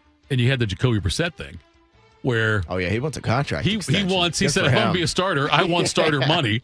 And then also you got the Steelers situation. Look, because Rodgers is not saying he's coming back or not. That, and even just... He's coming back. If he comes back, though, I mean, that's a year, probably, right? How much time does Stafford have left? So I think Simpson with could the still negotiating go. extension with Stafford right now. Like, he might get an extension, Okay. But still, I mean, that's... Yes, I know. It could be 2-3 years maybe. And if you're Sean McVay, maybe you're like, well, Simpson, he's not ready right now. Yeah. But he's got a lot of tools. So he's going to sit behind Stafford for 2 years, and then we'll roll into that. Yeah, I'm with the Rodgers thing. The thing that sucks about the thing that's tough about the Steelers is, let's say Rodgers, and I know, Bob, you said rather convincingly you think he's coming back. And I you would imagine. Okay. But if he comes back, what does that mean for the Steelers? He's a first-year head coach. This and that. He played for him for a decade. He kind of knows him, He knows exactly what's going on. Yes. But what do? They win probably 8, 9, 10 games, and all of a sudden they're still where they are. Yeah. They don't have a chance of getting the top quarterback in the draft or a top 2 quarterback in the draft next year. Now, granted, maybe the third and fourth quarterbacks are pretty good and better than the ones you have this year, other than Mendoza, but that's the other thing you have to consider with that one. All right, I will go over on that. I think somebody does trade back up in the first round to grab Simpson. All right, next one. This is for Bodie and Patrick and Steve Kerr. Over, under 1.5 Notre Dame running backs in the first 49 picks, Bob. I'm going to go over. I think they both go. Think they both go in the first 49. Bodes? Yeah, I think Price goes somewhere in that top half of the second round. Normally that's where they'll kind of be like... That's where Quinshawn and Trey both went. Yes, like the good, not like Saquon Barkley, Jeremiah Love running backs go, but like the really good, like we can get this guy for... Which is always, it's... Obviously the running back position has been devalued in a significant way, but... somewhere between 33 and 49 feels right for Price. It feels a lot like to me, Bob, like right. if you... There you go. Here's your T-shirt. Didn't do that intentionally. But. Of course you didn't. Bob, it reminds me of, was it Arkansas that had McFadden and... Felix Jones. Felix Jones. And... Peyton Hillis. Peyton Hillis. Yeah. That's right. Browns legend. Browns legend, Felix yes. Jones was a Cowboys legend. Hillis Darren was McFadden, too. Darren McFadden, also Cowboys. Yeah. legend. Hillis, right, was the EA Sports cover the one year? Oh, yeah. Yep. May want to take that one back. But anyway. That was kind of Madden curse at its peak right there. Because he was awesome. He had that year. great year before. And it's funny, we got played on them the in cover the and- preseason when I was with the Rams, and James was telling the linebackers about that. And just playing and keep playing, like, 'cause bad things are going to happen. Because we played the Browns. It's raining. It was unbelievable. It was like the second or third preseason game. We're playing the Browns in Cleveland, and it's like 50 degrees and windy and rainy. It was freezing, and it's in August. Yeah. And that was before anybody knew that Peyton Hillis was on steroids and just a monster then. And James, like, I'm hitting him and just sliding off. He's running through every tackle. It was just a bad, bad day. Is the Madden curse still a thing?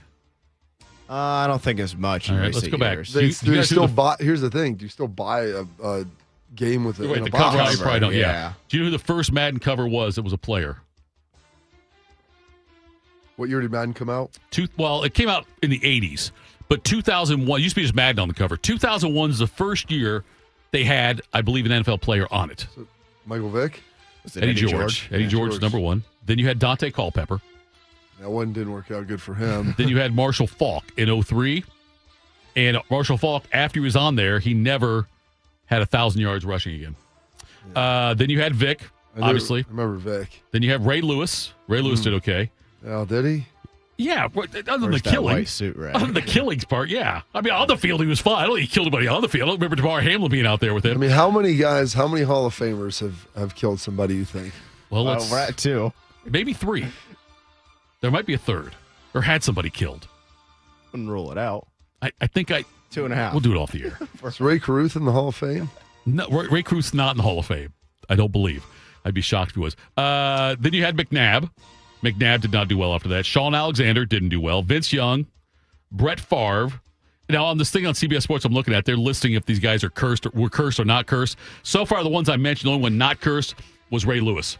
According I'd to this. say Favre. I mean, well, Favre, Jets, no, but Vikings. I mean, they almost went. But Favre, though, this with is 09, Detroit, though. man, this is the Super Bowl. After he was on the year he's on the cover, he threw 22 interceptions, which led the league. That's why he was cursed. That was kind of Favre's thing, though. He Right, yeah, gunslinger. They had Fitzgerald and Troy Polamalu won in 2010. They called that half cursed. Breeze in 11, Peyton Hillis in 12, Calvin in 13, Adrian in 14, Richard Sherman in 15, Beckham in 16, Gronk, then Brady, Antonio Brown, forever cursed. That's a good one there. Antonio Brown. Forever a legend. Talk about if he gets in the Hall of Fame, did he ever kill anybody? Yeah, I think he's been accused. Mahomes, Lamar Jackson, Brady and Mahomes. Now the 2023 one was tricky because it was John Madden, and he was already dead. Okay, so really you can't. No, that's no incomplete. curse on That's that incomplete on that one, I would think. We'll find out. I'm sure all three of us find out someday if that was cursed or not. And then you had Josh Allen, McCaffrey. McCaffrey got hurt then that next year. So anyway, those are your ones there. And then we'll do one more over/under. Over/under 1.5 hours of live coverage you will watch of the draft on Thursday, Bob. Oh, way over. Way over. I'll probably watch unless I have something else going on. Okay, it's on Thursday. I don't think I do. What time does it start? 7? 7 o'clock, I think. You got U Sports. You It'll got dinner. I think first pick is at 8.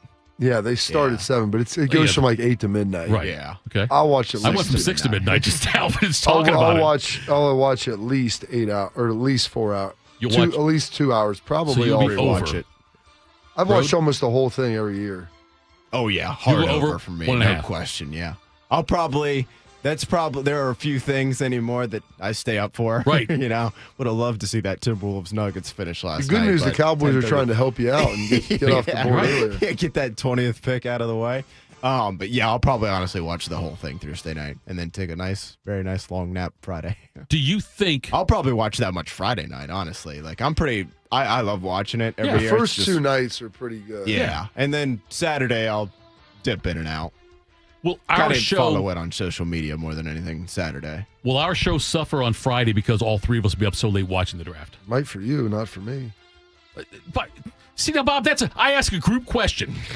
And you made it about me. I just said, will our show suffer because of that? Don't say because of you. Just like, do you think our show... I'll be fine. Do you think the show will be fine, Bob? There's no I in team. I don't know. It's just to your ability to recover. The tooth, on that one. The tooth would suggest that. Exactly. Tooth thing. Hit or miss. Yeah. That's it for Over Under.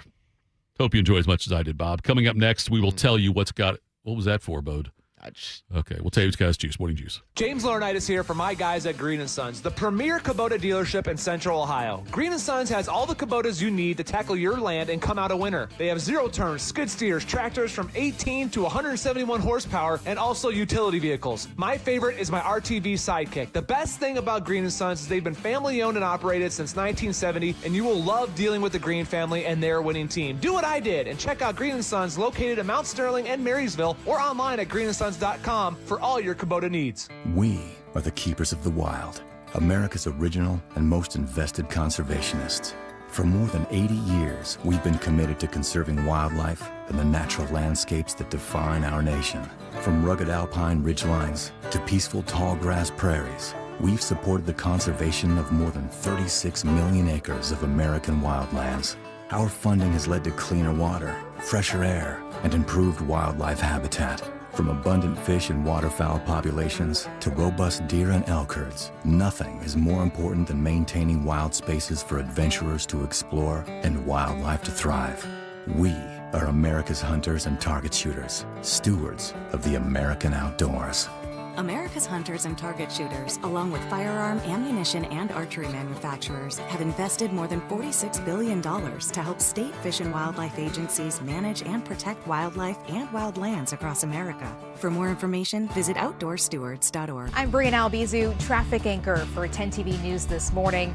Columbus is quickly becoming my home, and this community has welcomed me with open arms. My mission is simple, to help you get to where you're going quickly and safely. Whether it's helping you beat the slowdown on 270 or giving you detours around major construction, we've got you covered. Because when your morning's on the move, so are we. Make the move to 10 TV News this morning, weekdays from 5 to 9, anywhere you watch. Hey, Max, you look absolutely dashing in that purple tie. Ready to harness the world? You bet, Daisy. I'm ready as I'll ever be. And might I say, your purple tie really pops with your vest. Thanks. I almost went with a cape, but didn't want to come across as pretentious. Nonsense. Anyone in our line of work should rock a cape. You might be onto something, Max. Phew, so here we go. First day on the job. We've got this, right? Right. Don't forget, we both graduated from Dogs Inc. with honors. Which means I can guide my human around a busy city with ease. And I can give my human a restful night. I hope my human is kind and loving. And I hope mine likes wet kisses and zoomies. Ready to make a difference? Born ready. Let's go. Discover how extraordinary dogs like Daisy and Max change lives at no cost to the recipients. Visit dogsinc.org. Attack and dominate. You're locked into Morning Juice. Sponsored by Riverside Bank of Dublin. Here's Bobby and Tito. Morning Juice. I know, folks, it's Tuesday. And we don't, because we had Adam Jardy's got to come on. Adam Jardy's got a life. He's got kids. He's got to get to the bus stop and whatever and whatnot. So he's got to come on in the final segment. That means that right now, we are going to spend this part of Tuesday telling you what's got us juiced. What's got you juiced? Sponsored by Newman Roofing. For all your roofing, gutter, or siding needs, call Newman Roofing today at 614-NEW-ROOF or visit online at newmanroofing.com. The fact that it is a Tuesday, that would mean Schlaze leads us off. You guys be proud of me. I cold turkey got off the nicotine. And I tell you what, I miss it every second that I'm not having it. Dadgummit. I'm doing good. I'm drinking more coffee. So I stopped nicotine. That helps because I go to sleep better. I don't do electronics. I put the phone away and I go to sleep. That's what I do. I just get rid of all the distractions and I just go to sleep. And now I sleep better. So what's funny is one time when he missed the show, it was because he didn't set his alarm, but his phone died. They go, well, which was it? Because what would your alarm not being set have to do with your phone dying? Well, I was playing some game on my mic. Exactly. Oh, that blue light's good for you, Bob. Keeps you awake. By the way, I don't know if ratcheting down the nicotine to ratchet up at the caffeine is really that probably offsets things a good bit, I would imagine. I can't think of the one. I don't know if it's a show or a movie, and maybe you guys know, where a guy's all proud of himself because he stopped smoking, but instead he just starts chewing tobacco. Listen, Billy Idol got off heroin with cocaine. It was a show or a movie where like the guy's like, yeah, stop smoking. Oh, good for you. And then he puts a big dip in his mouth. You're just slowly trying to ease it down. They lost a tooth. Whatever. Oh. Yeah, I'm kidding. That's because of the drugs.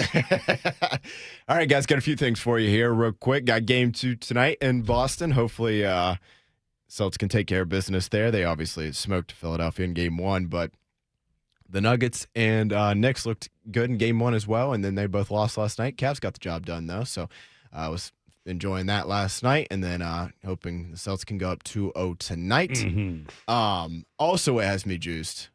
Bob, I can't believe I haven't mentioned this before because it just clicked in my brain yesterday. Didn't watch any Game of Thrones yesterday. Didn't really get around to it. It's all right. But I cannot believe I never realized this. We have another Batman character connection because Lord Baelish, Mr. Peter, Mr. Littlefinger, he is. So I spend entirely too much time on YouTube. I'm just going to admit that. Maybe not more than my dad. He's really. And so basically, my YouTube feed is just constant, like, hey, here's this movie or show you might like. And it's like, yeah, I love that movie. I got 3 minutes to rewatch the opening scene from that movie. Or, Notre Dame football games, old ones. And popped up last night. And the opening scene from Dark Knight Rises. It's like, yeah, I got 7 minutes to get. I'll watch this real quick. And the guy who was interrogating Bane is Littlefinger. Really? I can't believe, so I knew him from the Maze Runner movies. The guy in the plane who's. He's like, you're a big guy. Right, yeah. Why would you shoot? Yeah, why would you shoot somebody before throwing you out? Yeah. Getting caught, part of your plan? Of course. So yeah, that guy who is not Tom Hardy, but the other dude is in Game of Thrones there. So we're up to 3 characters now between him, young Joffrey, who may he rest in peace, he's no longer with us, and then there was one more, wasn't there? I thought there was one more. There is the character, young Joffrey, not the actor. The character. Correct. Actor's still alive. All right. Yes. Yeah. I didn't. He's still with us. I got to follow a little bit. I think they're all still with us, fortunately. But yeah, Littlefinger, I was always kind of connected him to the Maze Runner movies just because that was like, I know he was in those too. But yeah, that I saw that scene last night from The Dark Knight Rises on YouTube and I was like, oh man. So that had me juiced, I guess, as well. And then, all right, boys, we talked about this yesterday. I guess it would have been at 84 hours yesterday, give or take. We're down to 60 hours, 32 minutes, and 46 seconds and counting on ESPN's countdown to the 2026 NFL Draft in Pittsburgh. So all that has me juiced on this Tuesday. Not juiced about the fact that I hurt my back a little bit at the gym yesterday, but not too bad. We're all right. So. Tywin's in Dark Knight Rises. Or no, he's the reporter. Oh, no, it was the okay, so speaking of Bane, it was the right-hand man of Bane's accomplice, I guess, if you want to call it. Yeah. Okay. The guy that Bane does you feel like you're in charge. Right, yes. Was his right-hand man. Yeah, I got you, Do you feel in charge? And then he snaps his neck. Hurt your back working out or doing something else? Oh, working out. Okay, yeah. I was saying, I hurt my back yesterday. I wasn't working out. It's like I put these new shoes on.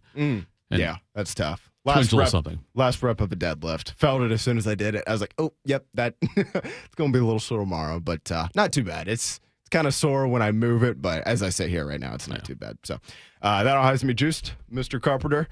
What has you juiced on this Tuesday, goodness. Sir? What has me juiced? Last day I actually had to teach a class was yesterday. We have presentations tomorrow and finals on Monday. So very excited about that. Started getting some of the grades, working through that. Need to get that wrapped up by Friday. And 2 sections wasn't bad. 3 it's just a lot of tedious, monotonous stuff. Of just really, it's the inputting. The grading isn't the hard part, but inputting all of the stuff takes forever. But I got about half of one class done yesterday, so hopefully I'll finish that one up, get that over to the my guy who I teach with, who does the first 7 weeks, so we can get their grades in. And goal is to get one done today, and then maybe another one done tomorrow. and we'll see if we can get it wrapped up by Friday, which would be tremendous. So that's got me juiced up. Had our after all my classes yesterday, I had a meeting for the Varsity O board, and they're putting through their we had our Hall of Fame presentations last night, and then they have the vote that comes up and everything that'll be in the next couple of days. So this summer, there'll be a new crop that'll be going through, so working through that whole process yesterday. I did not get home till about 7:30 last night after leaving the house and working out and teaching, and I popped in briefly for like 15 minutes in the middle of the day, but I mean, I was gone for about 14 and a half hours and standing on my feet and talking the majority of that time. I was fairly spent by the end of that and did not eat until when I got home. So I was starving, tired, had some food, did some grading, had a couple phone calls, wished my dad a happy birthday yesterday. And then I stumbled upon this gem, and I always enjoy this. There's a lot of ills with social media, Bodie. There really is. A lot of bad things in this world, but they're positives. There are some positives, and it allows my kids to experience their grandfather even before I really got to know him, like when I was just a wee lad, if you will, and getting a chance to see that. And two of the most iconic duo to me, at least from my generation, was Summerall and Madden. And they called some of my games, and getting a chance to know Pat and Jeff, thanks for sending that over from his son, the kind words, because Pat was an awesome man. Getting a chance to meet and talk to John and how he had called games for my dad, called games for me. It was a very surreal experience with that. And then when you get these little, it's kind of like you're gonna love the Lord of the Rings. Like, how did you come to the ring? Like, I didn't find this. It found me on social media.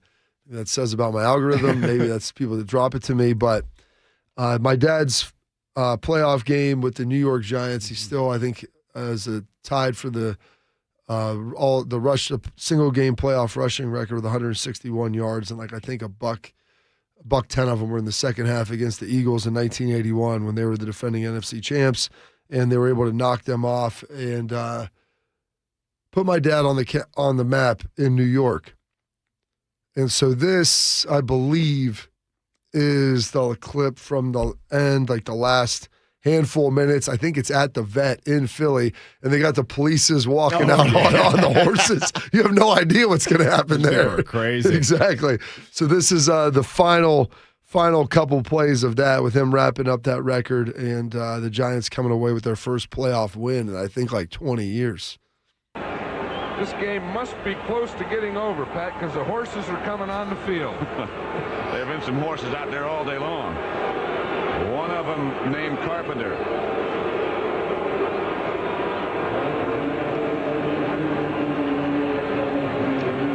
And there he is right there, and he's thinking they only have a couple more minutes to work. Let's finish this thing off.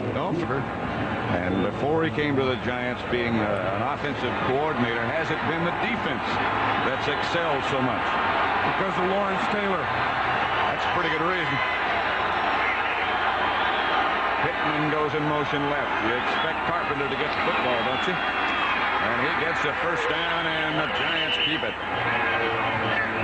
I'll tell you, now that was a big play, because really, for all intent and purposes, this can finish the game.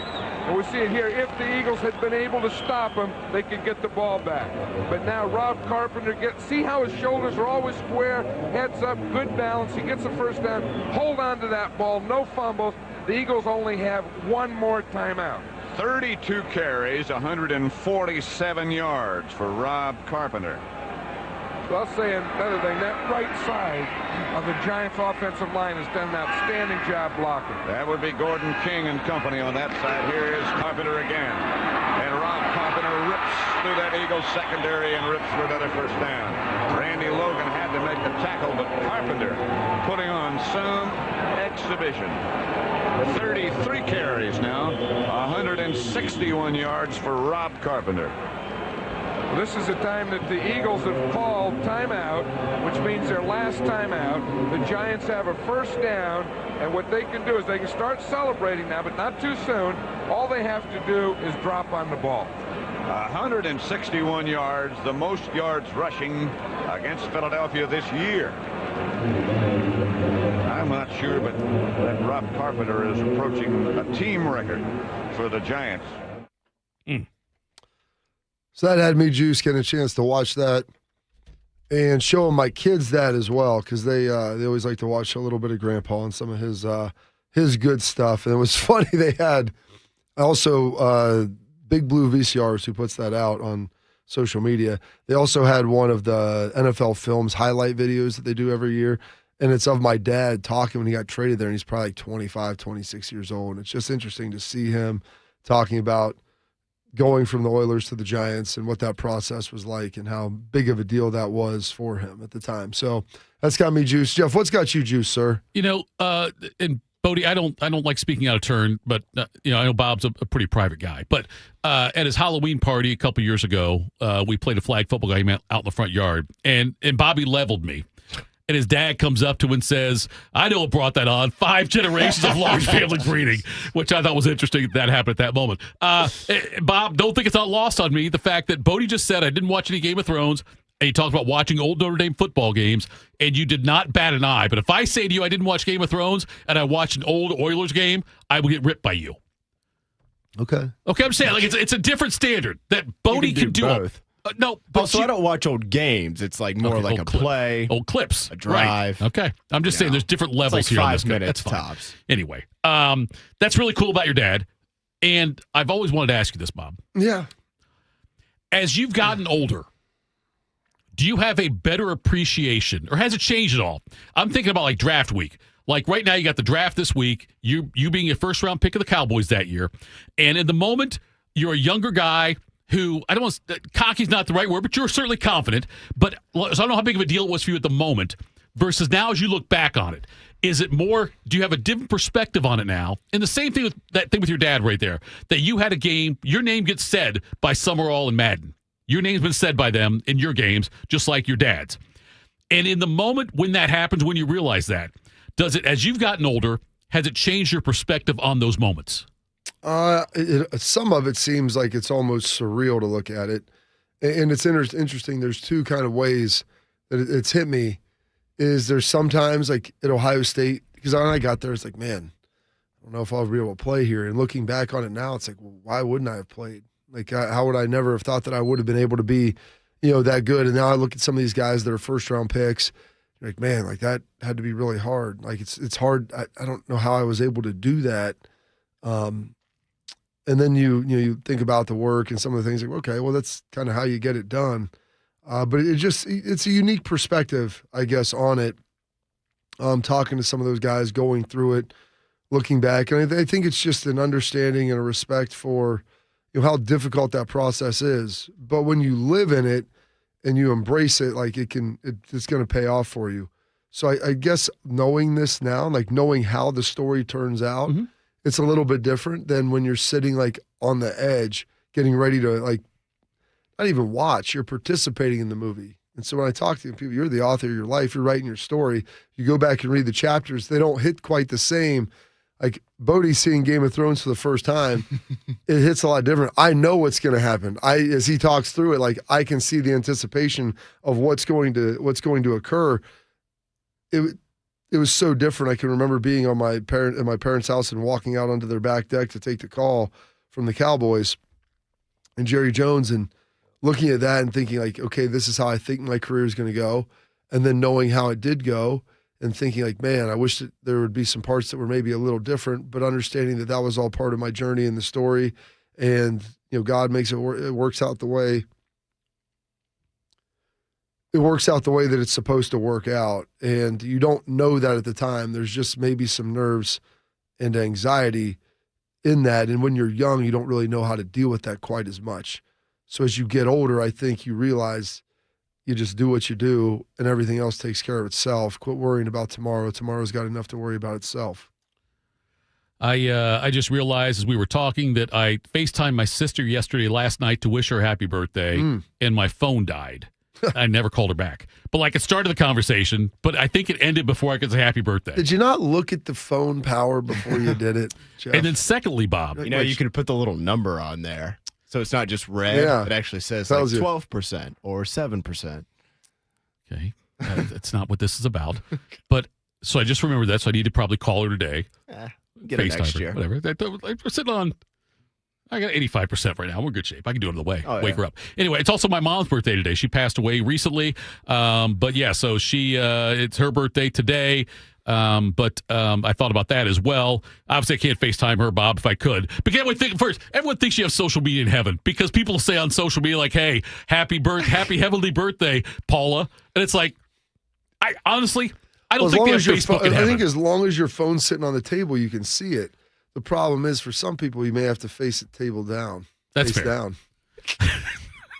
Listen, recently we tried to wish OJ, Look how that ended up, right? The same day we talk about OJ's death, also the fan poll for Bodie died. Same day. Anyway. Which was more tragic? Is it RIP or is it BIH? Ooh. Just depends kind of where you're hitting on that one. But do you need a bank that truly values local business in this town, the opportunity to work alongside them as partners? Whether you're a small business or a large operation, Riverside Bank of Dublin, they've got the right tools for the job. Riverside Bank of Dublin has experience of working right here in Central Ohio. They understand the business climate in our area and will help you reach your goals. So whether you need an SBA loan to get your business off the ground, a line of credit to keep your business running smoothly, or equipment financing to get your business up to scale, Riverside Bank will tailor a solution that fits your needs. Visit them at riverside.bank or stop in to get to know them in person at 6300 France Road. Riverside Bank of Dublin, member FDIC, equal housing lender. Half point real quick. Patrick wants to know why your family moved back to Ohio. Because that's where they're from. There you go. Okay. Just know if there's Patrick asked the question, asked in the chat. So that was always the grand plan. Always a grand plan. All right. Coming up next, folks, the Buckeyes picked up another transfer. We'll talk to Adam Jardy of Columbus Dispatch next. Buckeye basketball on the horizon for the next segment. Morning Juice. I'm Meredith Garfalo, meteorologist at 10 TV News This Morning, and I'm an Ohio girl. I love golf, aerospace, and all things Ohio sports. For nearly 20 years, I've studied the patterns that shape our days, from winter wonders on the south side to dangerous storms along the I-71 corridor. When the weather changes, you'll be the first to know, because you need a forecast that moves as fast as you do. Make the move to 10 TV News This Morning, weekdays from 5 to 9, anywhere you watch. Hey, it's Bobby Carpenter, and spring is here, and it's time to hit the road with something new from Germain Toyota. Right now, get into a rugged 2026 Toyota Tundra with just 2.99% financing for up to 72 months. Power, performance, and capability ready for every spring adventure. Or cruise into the season with a 2026 Tacoma SR5 for only $299 a month for 36 months and $39.99 due at signing. Fresh deals, fresh rides. Germain Toyota on the corner of I-70 and Bryce Road or online at germaintoyota.net. I always tell people I was the luckiest guy in the world. I wanted to be an Army man or a fireman, and I got to do both. As a firefighter, my job was about saving lives. I never thought one day I would be fighting for mine. After spending his career answering the call to save others, Ken was diagnosed with ALS. Now he's facing his biggest battle. For more time. For 70 years, Muscular Dystrophy Association has been answering the call to help people live longer and more independent lives. MDA means to me hope. MDA is leading the way for people living with ALS, muscular dystrophy, and other neuromuscular diseases by accelerating research, advancing care, and advocating to empower families like Ken's. I wouldn't be living as good of a life with ALS if it wasn't for MDA. MDA is helping people live stronger and love longer. Learn more at mda.org today. It's been a real journey since 2014 when I first had my injury. I realized that my home was just not working for me and that it was time to ask for help. Homes for Our Troops is really giving me my life back. The shower allows me to go in and turn around with my chair, pull down storage racks, automated door systems, hours of my morning given back to me. Adaptive sports are a huge part of my life, a huge part of my healing journey as well. Homes for Our Troops helped with making sure that I had a home gym so that I can continue to train. This past year, I was able to host Thanksgiving in my home. And it was the first time I was able to have my whole family in one place and I was able to contribute to the meal. There are a lot more veterans in need, and Homes for Our Troops is going to be there to help them too. Homes for Our Troops builds and donates specially adapted custom homes nationwide for severely injured post-9/11 veterans and enables them to rebuild their lives. Join our mission at hfotusa.org.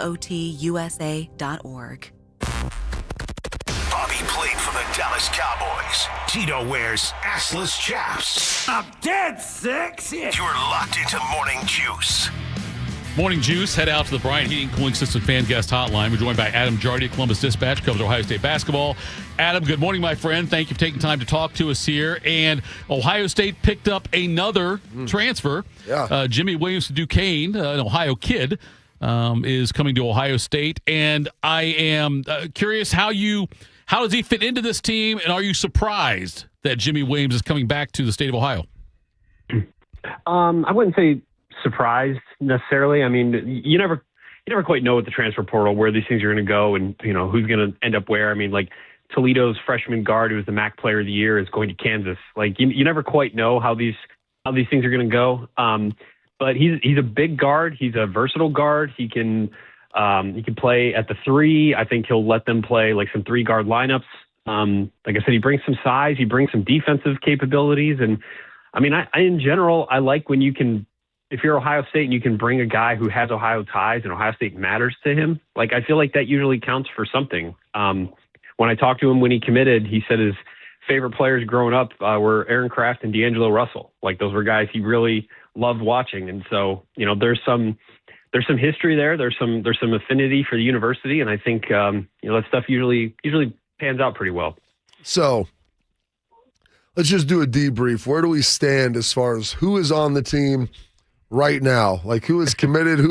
Where we got? Just give it. How many guys, first of all, do we have accounted for moving forward, and who are all those players?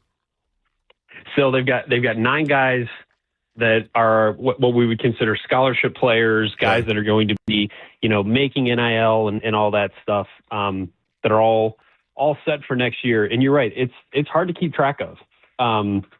But yeah, you're talking about, you've got, John Mobley is back, Mari Bynum is back, Ivan Yagovin is back, Josh Ojonwuna is back. You add Anthony Thompson and Alex Smith as freshmen. And then they've added Justin Pippen, Andrea Jelovic, and now Jimmy Williams via the transfer portal. So you're looking at 9 guys that would all project to be in the rotation to some degree, and they're still looking to add probably one more to that group before kind of filling out the back end of the roster. Adam Jardy joins us from Columbus Dispatch on the Bryant Heating Cooling System Fan Guest Hotline. You mentioned Mobley. You said he's back. I know he's testing the draft waters, correct? But it's so you would be, based on what you just said there, you would be very surprised if he ended up staying in the NBA draft.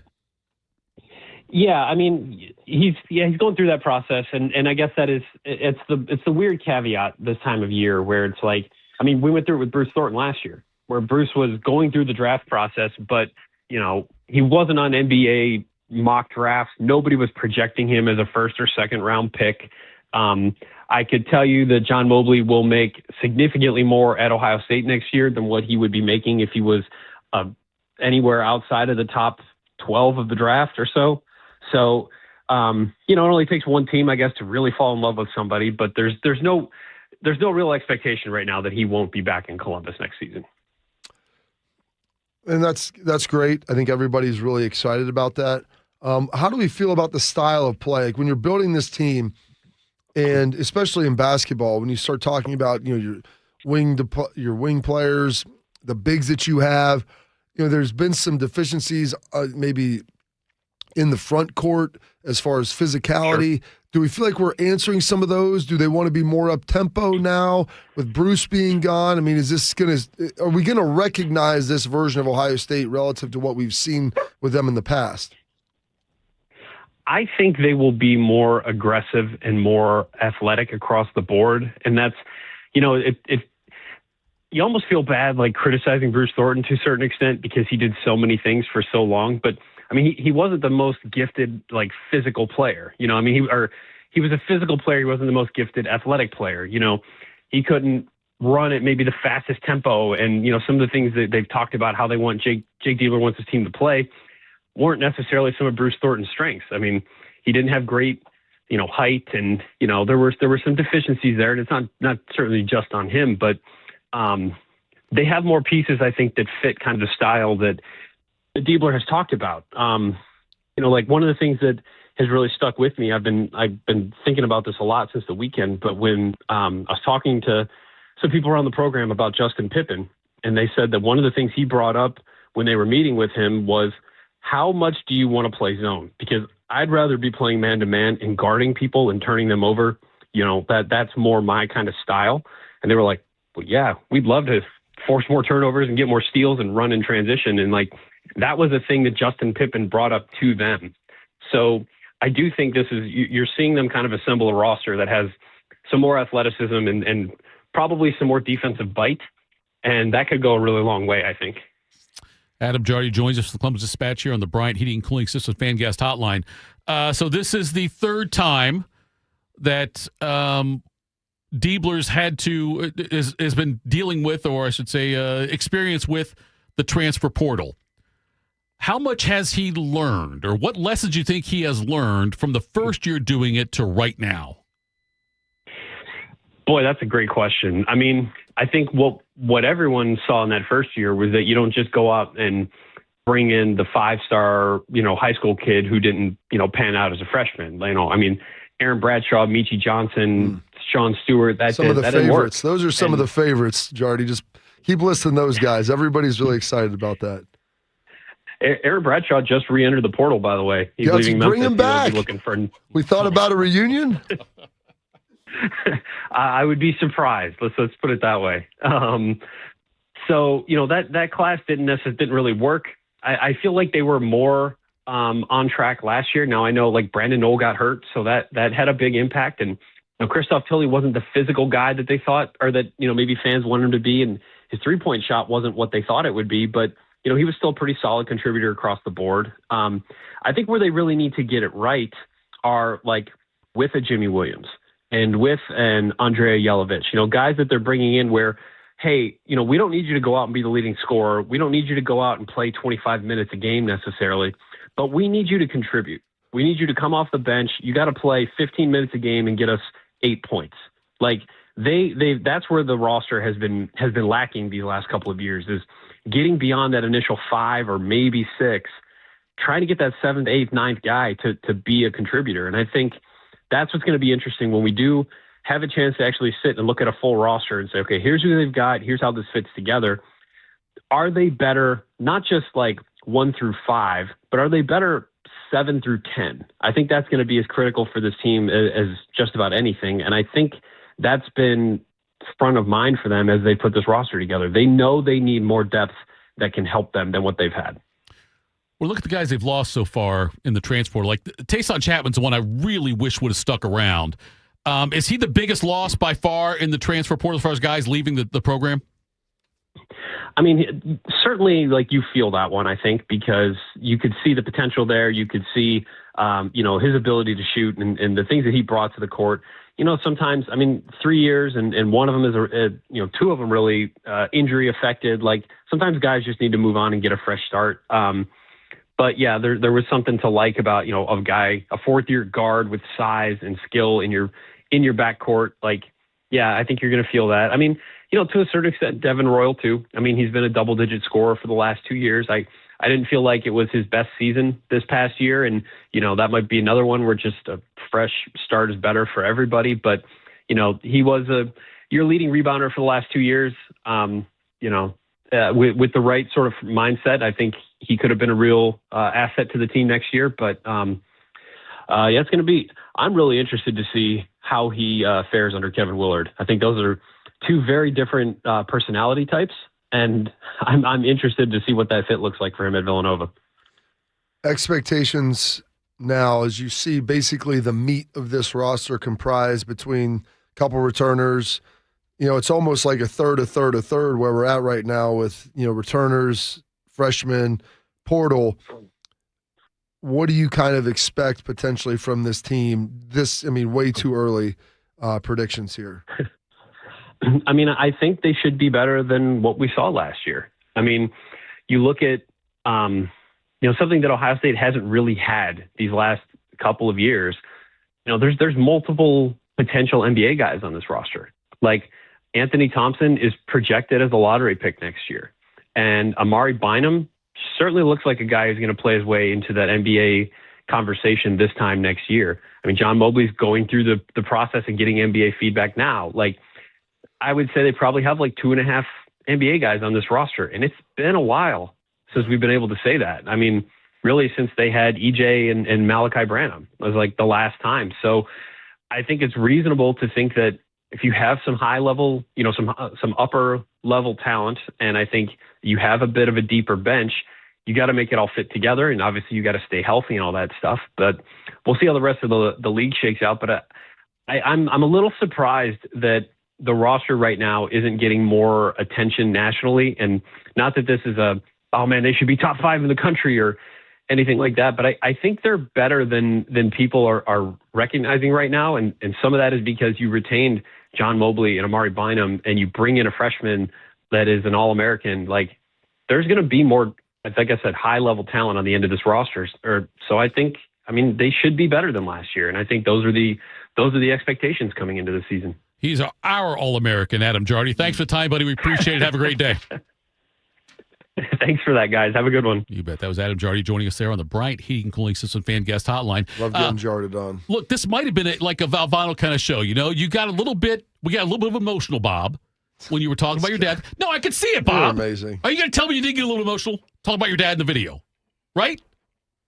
You got a little bit. Sure. I saw it. Okay. I'm just saying I saw that, Bob. And we laughed. We had a heck of a day. That's a heck of a day. Did you think, Tito? Did I think? No. Of course, the day I start thinking when I do radio is the first day I start thinking when I do radio. Appreciate Adam Jardy joining us. We got a big next couple of days. Tomorrow, we will have Austin Ward joining us. Then Thursday, the first day of the NFL draft, the first night, I should say, we'll have Albert Breer on here. We'll get Highness again. Can't wait for all of that. But it's going to be a great week for us. Thanks to all the chatters for chiming in.